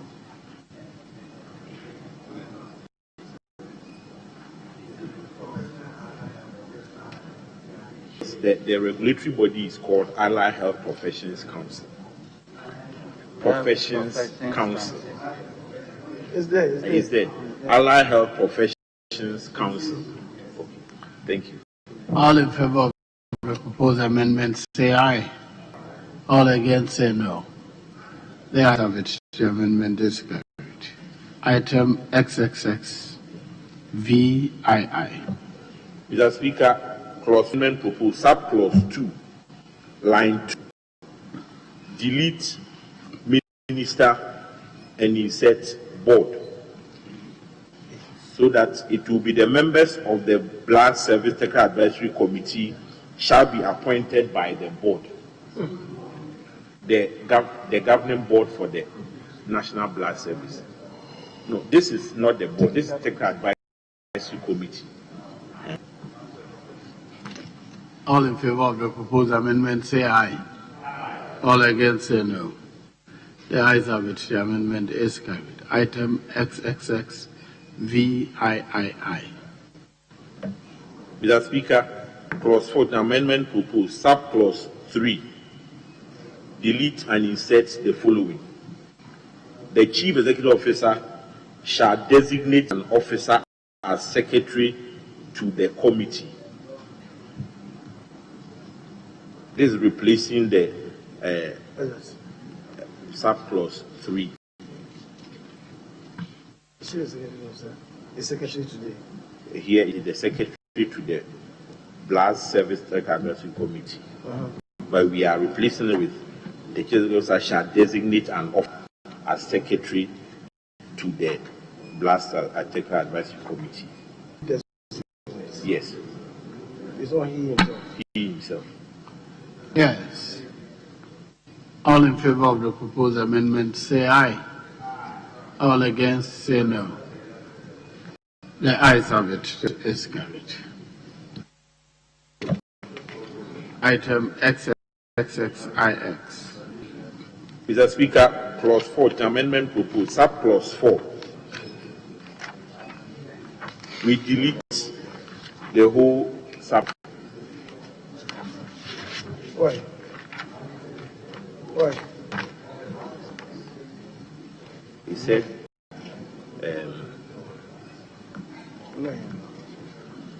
Yes, honourable members. The proposal is to delete the entire subclause 4 of clause 40.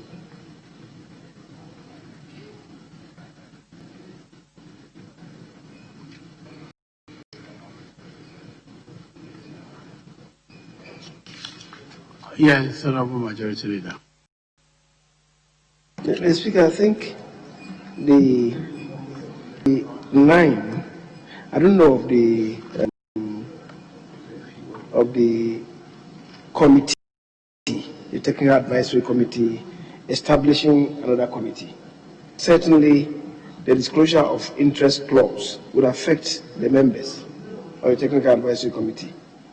So, but the minister, and then they will take allowance, but of course that does not apply. I should think the disclosure of interest will affect the committee members. That is 9. That is the issue that we were discussing in the morning. So I agree that section 9 would apply to a member of the technical committee, but not 10 or 11.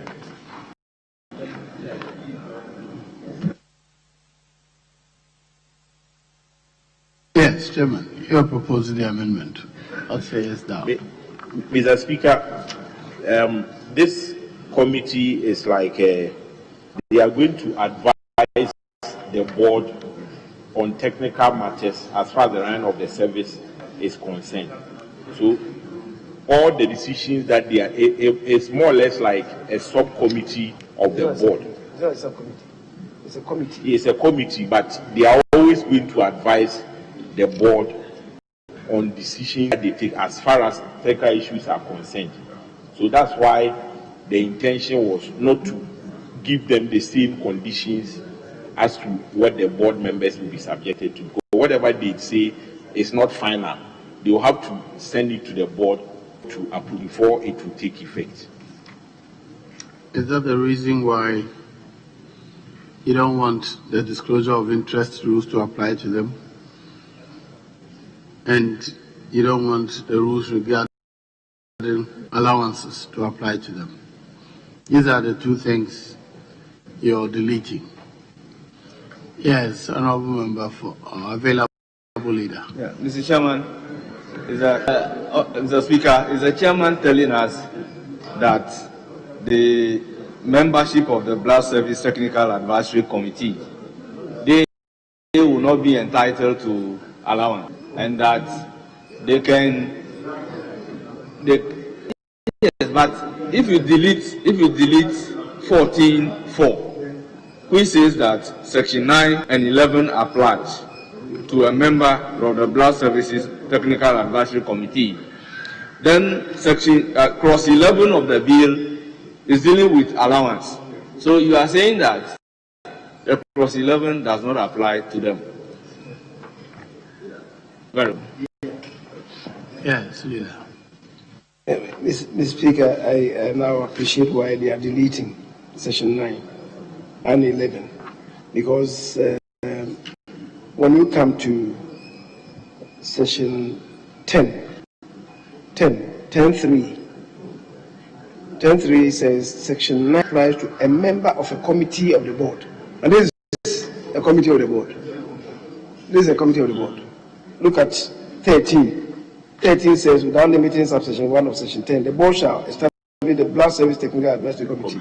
So this is a committee of the board. So 9 then is covered there. And then when you come to 11, members of the board and members of the committee of the board shall be paid allowances. So it's the reason the chairman could not explain it very well to us. So we don't need 4. Very well. All in favor of the proposed amendment say aye. All against say no. The ayes have it. The amendment is carried. Now clause 14 is variously amended. Yes.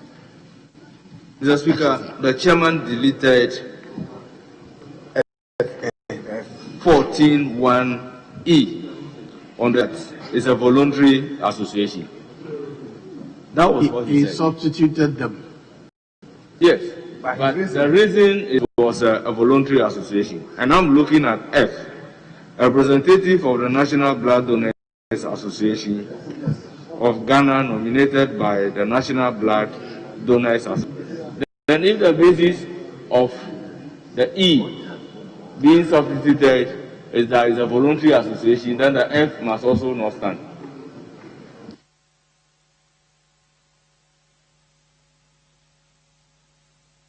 Hematology is a profession. It's a profession.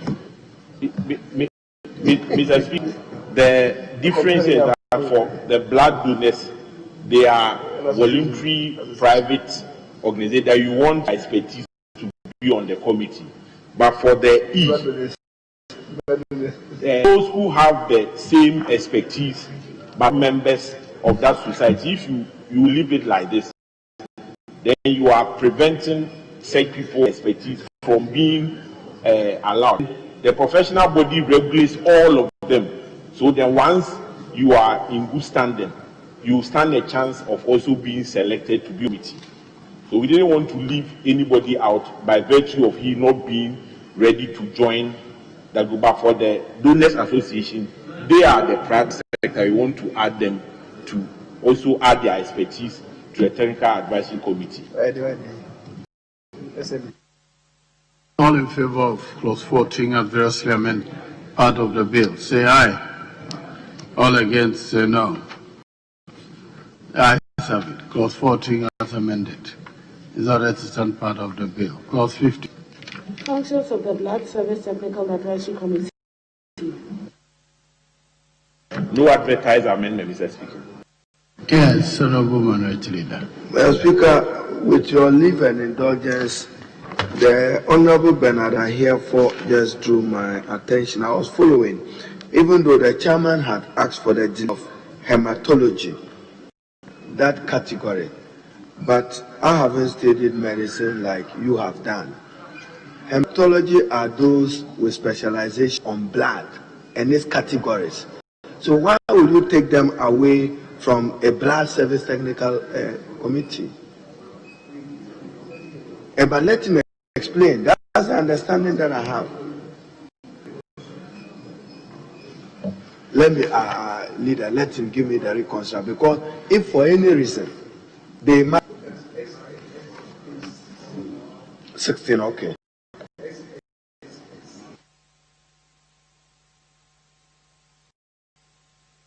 Yes, Chairman.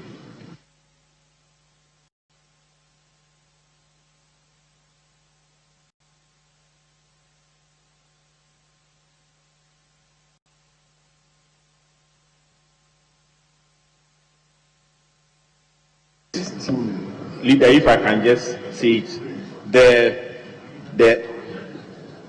hematologists, they are all medical practitioners, who are specialized in hematology, blood. But then the society of that group, but not every hematologist with that credential belongs to that society. So this one we are seeing from the professional bodies that everybody can have the chance to be there. Very well. So, clause 15. There's no advertised amendment to clause 15. All in favor of clause 15 being a part of the bill, say aye. All against that, say no. The ayes have it. 15 is ordered to stand part.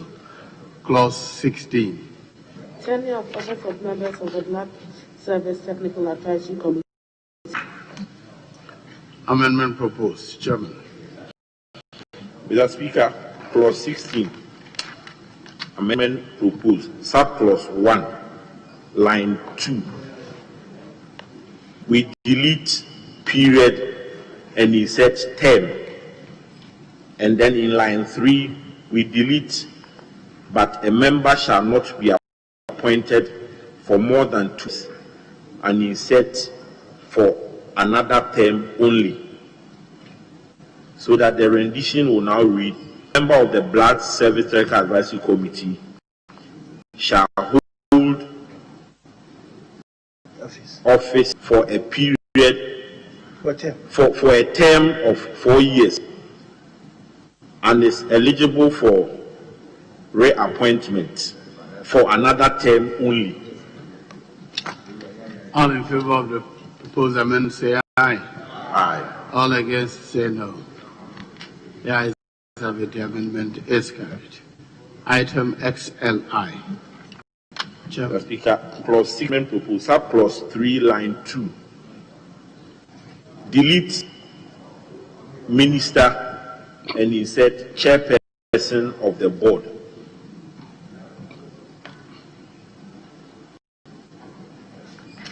All in favor of the proposed amendment say aye. Aye. All say no. The ayes have it. The amendment is carried. Item XLII. Mr. Speaker, clause 16, amendment proposed, clause 5, line 1. Delete minister and insert chairperson of the board. And in line 2, delete that and insert the. So that the new rendition will read: the chairperson of the board may by letter addressed to a member revoke the appointment of the member. All in favor of the proposed amendment say aye. Aye. All against say no. The ayes have it. The amendment is carried. Item XLIII. Clause 16, amendment proposed, clause 6, line 3. Delete minister and insert board. All in favor of the proposed amendment say aye. Aye. All against say no. The ayes have it. The amendment is carried. Item XLIV. The Speaker, clause 16, amendment proposed, clause 7, paragraph A. Paragraph A, and after 4, insert or 5, and in the closing phrase at end, add for the unexpired term.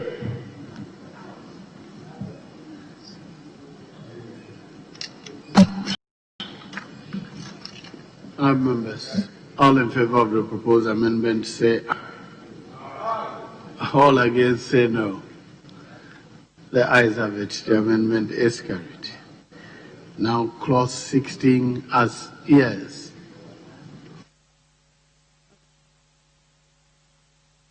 Members, speak through the mic.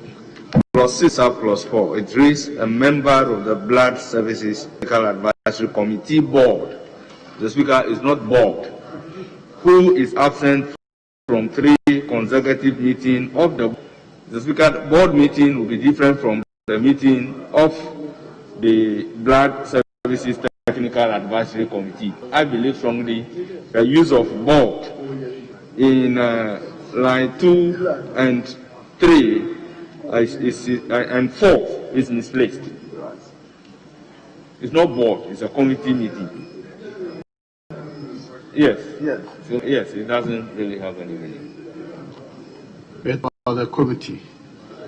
Technical committee. Not It's a Blood Services Technical Advisory Committee. Yes. It's not a board. So instead of the board. But the rendition is a member of the Blood Services Technical Advisory Committee board. Board is added in line 2. Who is absent from 3 consecutive meetings of. It's not a meeting of the board, but it's a meeting of the committee. Without sufficient cause, ceases to be a member of the board. It's not a membership of the board. I so the agree. use of board is misplaced. Yes, just delete and insert committee.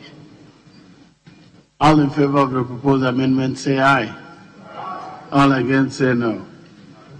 The ayes of it. Amendment is carried. Now clause 16 as variously amended shall stand part of the bill. All in favor say aye. All no. The ayes have it. Clause 16, as amended, is ordered to stand part of the bill. Clause 17. Meetings of the Black Service Technical Advisory Committee. Amendment proposed. Chairman. Speaker, clause 17, amendment proposed. Subclause 1, line 2, delete the and insert conduct. So that it will read, the members of the Black Technical Advisory Committee shall meet at least once every 3 months for the conduct of business. All in favor of the proposed amendment say aye. All against no. The ayes have it. The amendment is carried. Item XLVI. The Speaker, clause 17, amendment subclause 3, line 2, delete 5 and insert 7. Why? All in favor of the proposed amendment say aye. All against say no. The ayes have it. The amendment is carried. Now, clause 17 as amended shall stand part of the bill. All in favor say aye. All against say no. The ayes have it. Clause 17 as amended is ordered to stand part of the bill. Clause 18. Chief Executive Officer of the Service. Amendment proposed. Chairman. The Speaker, clause 18, amendment proposed. Subclause 1, line 2, delete Chief Executive Officer 4 and insert person with considerable knowledge and experience in hematology as the Chief Executive Officer of. So the new rendition shall read, the President shall, in accordance with Article 195 of the Constitution, appoint a person with considerable knowledge and experience in hematology as the Chief Executive Officer of the service. Of. Yes, so we are replacing it with of the service. Honourable members, the proposed amendment is for the consideration of the House. All in favor of the proposed amendment say aye. All against say no. The ayes have it. The amendment is carried. Now, clause amended shall stand part of the bill. All in favor say aye. All against say no. The ayes have it. Clause 18 as amended is ordered to stand part of the bill.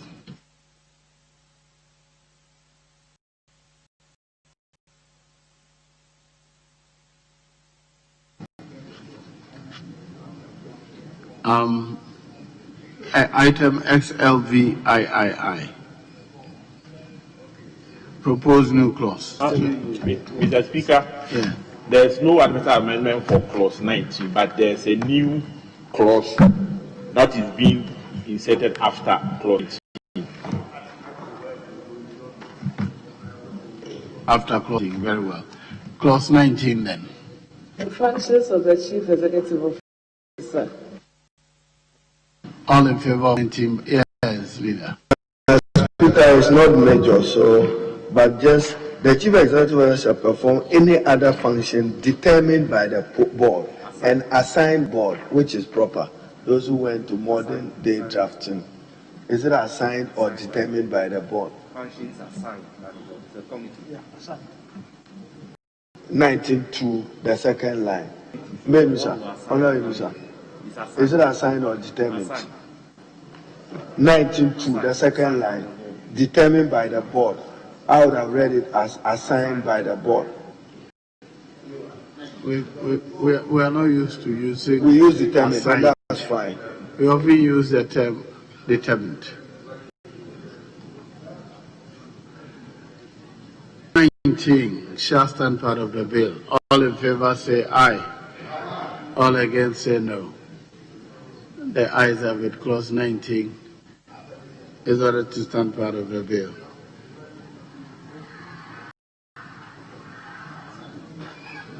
New clause, Chairman. Chief Executive Officer. Mr. Speaker, the new clause notice Deputy Chief Executive Officer, and then subclause 1, the President shall, in accordance with Article 195 of the Constitution, appoint a Deputy Chief Executive Officer for the service.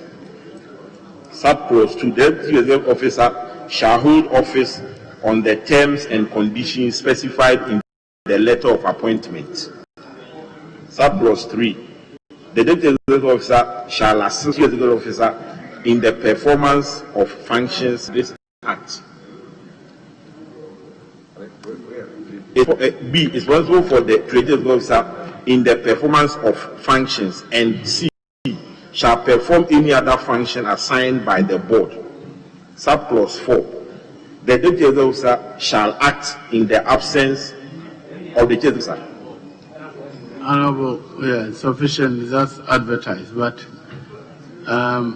your new clause 3 sub C, subclause 3C, we have just talked about determined and you brought in.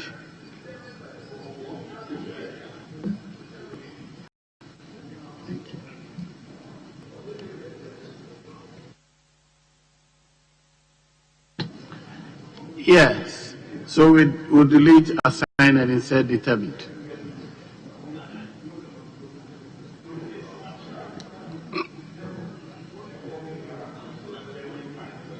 Yes. Very well. All in favor of the proposed new clause being a part of the bill, say aye. All against, say no. The ayes have it. The proposed new clause as amended is ordered to stand part of the bill. Clause 20. Appointment of other staff. Amendment proposed. Yes, Honorable. A decision has been taken on this with respect to what is the appropriate word to be used, whether determine or assign. Mr. Speaker, I think that if you determine, it doesn't necessarily mean that you've assigned. And if you look at the language, it's talking about a responsibility being performed.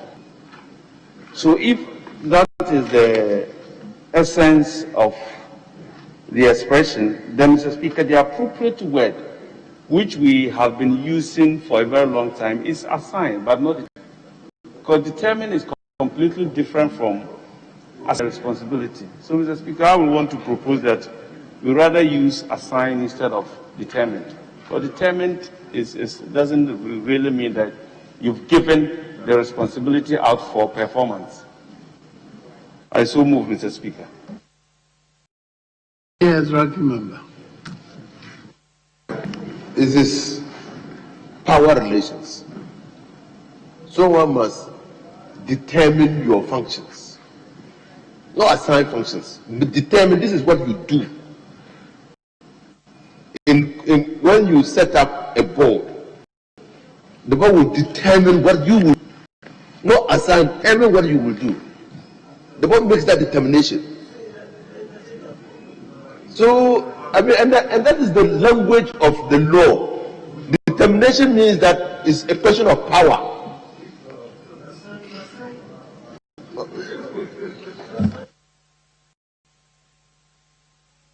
You determine the responsibility behind it. But in the end, it's the same thing. We've been using determined. Because you see here we're talking about the board, the power to decide what you will do.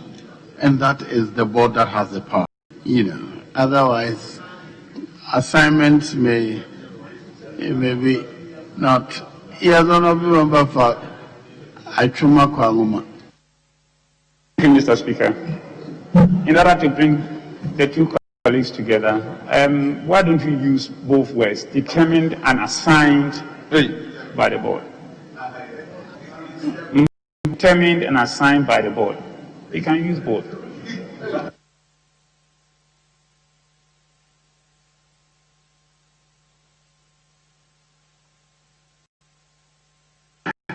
I think we should move on. Clause 20.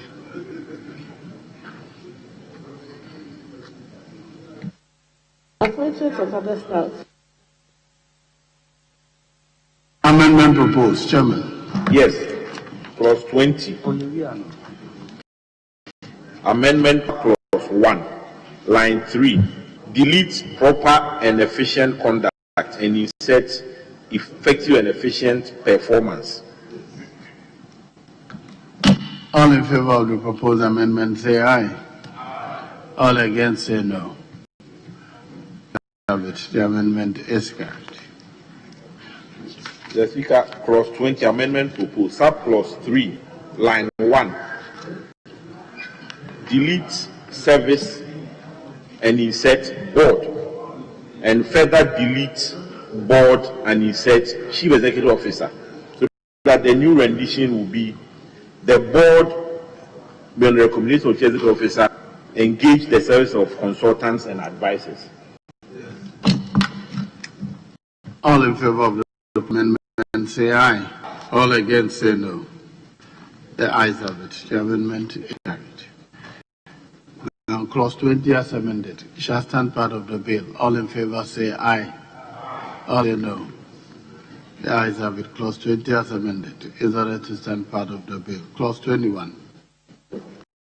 Divisions and units of the service. Item, Chairman. Mr. Speaker, clause 21 doesn't have any advertised amendment, but there's a new clause to be inserted after clause 21. Okay.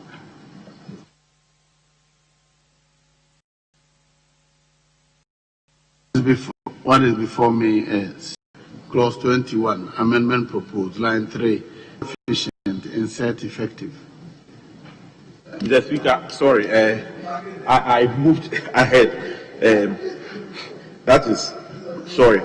So I meant line 3, before efficient, effective end.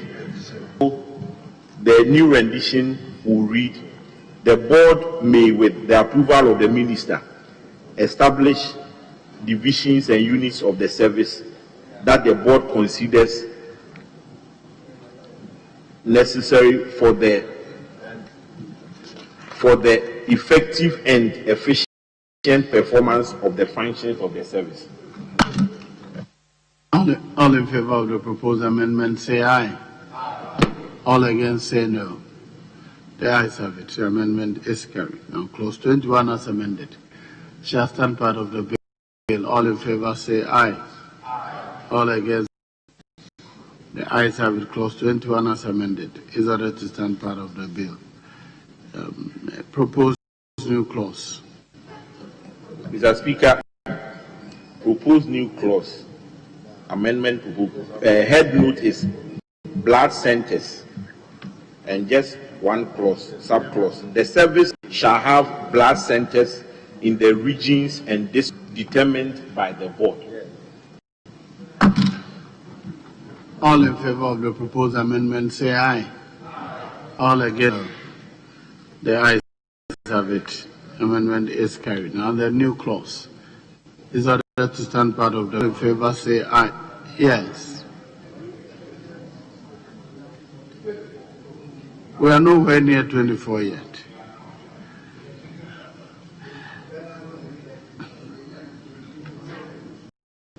Now, the new clause is ordered to stand part of the bill. Clause 22.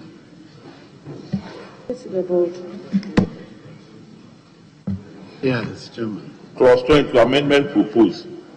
Sub-clause 1, delete and insert the following. The chief executive officer is the secretary to the board.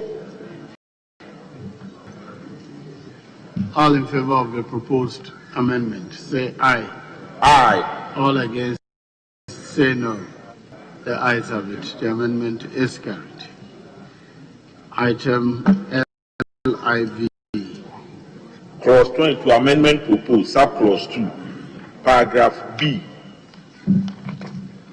line 2, delete or as the chief executive officer may in writing delegate. so that the new rendition will be perform any other function that the board may in writing direct.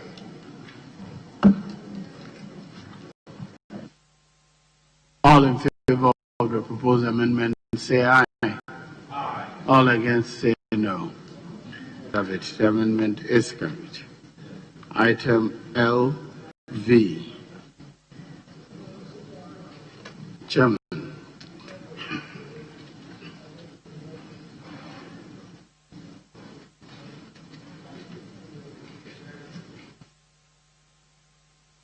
Mr. Speaker, Clause 22, amendment proposed. We add a new subclause. The chief executive officer shall designate an officer of the service to perform the functions under subsection 2. All in favor of the new clause being part of the bill, say aye. Aye. All against say no. Ayes have it. Clause, the new clause is ordered to be part of clause 22. Okay, so now clause 22 as amended shall stand part of the bill. All in favor say aye. All against say no. Clause 22 as amended is ordered to stand part of it. Clause 23. Internal Audit Unit. There's no advertised amendment to clause 23. Mr. Speaker, the order paper didn't have the other amendments after clause 22, but the proposed ones were attached to the committee. I don't know if it is possible that I can go through them, even though they are not on the order paper. This is not a monologue. Members want to take part. So if they are not part of the order paper today, we'll continue this tomorrow. Yes, we will continue tomorrow. Right.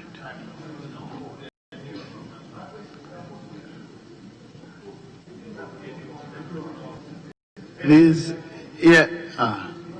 that brings us to the end of the consideration of the National Blood Service Bill 2020 for today.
Very well. We'll start with the insurance, but as soon as the chairman of the Roads and Transport Committee comes, I'll stop and admit the private member's bill to be laid and discussed. Right. Very well. So the insurance bill 2020, other consideration stage. Yes. With all respect, we are respecting the plan. These bills, we need to think through. We are not just reading clauses and we say put a question. It reflects us. I'm begging you, please.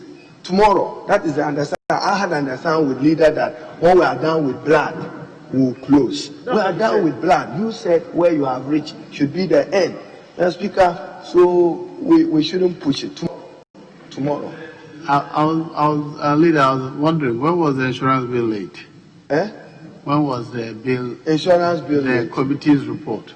When was it laid in the House? If I recall, I think it was Monday or Tuesday. No, yesterday. Yes.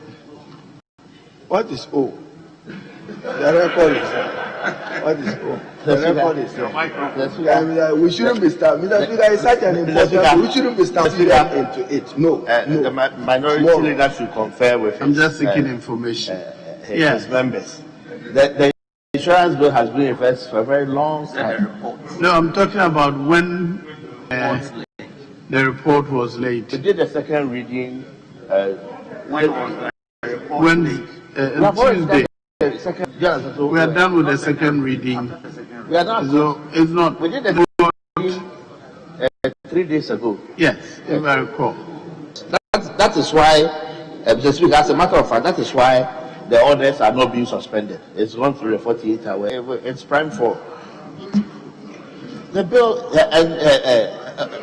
tell him the extent of work that has gone into this one. I hear for. Why have you run away?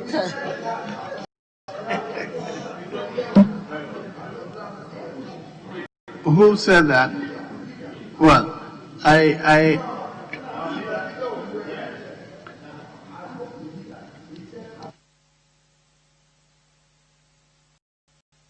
that's what he told you. Well, before you left, before you came in, had discussed the presentation of papers, the item addendum, page 1 of the addendum, item 1, a report of the Committee on Roads and Transport on the Road Traffic Amendment Bill. It's a 4-page amendment. It's a private members bill, and the Speaker is keen to see that at least we have it on record that we did. If you read the amendment, you'll love it. It's so private, so to speak. But unfortunately, the chairman, he was here. The leader said we should finish this before, and I don't know where the chairman has gone to.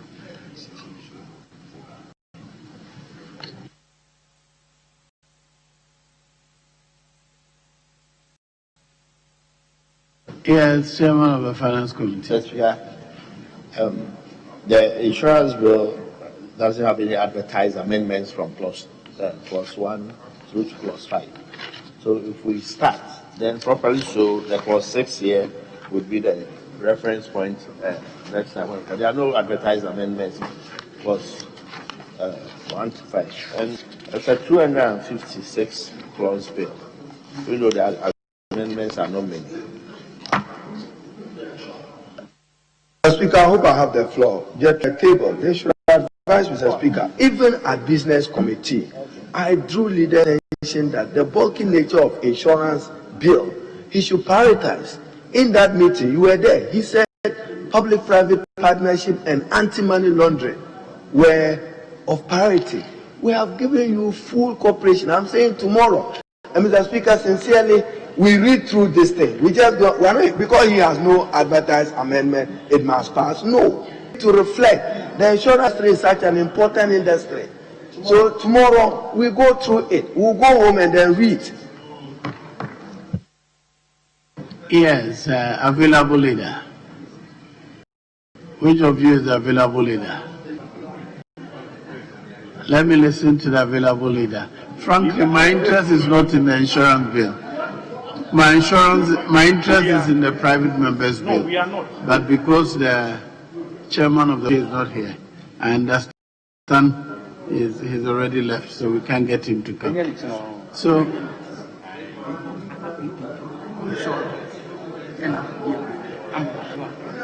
the available leader is at the front row, not at the back. Yes. Mr. Speaker, we are guided by your direction, but in the absence of that, in the absence of that, Mr. Speaker, may I respectfully move that the House be at tomorrow? this time, in this question. All I care is that you agree with the minority, defer the rest of the business to tomorrow. But they are not here. They are not in the house. If they were, it's a very short thing. Right. Very well. In that circumstance, that consideration of the insurance is deferred to tomorrow.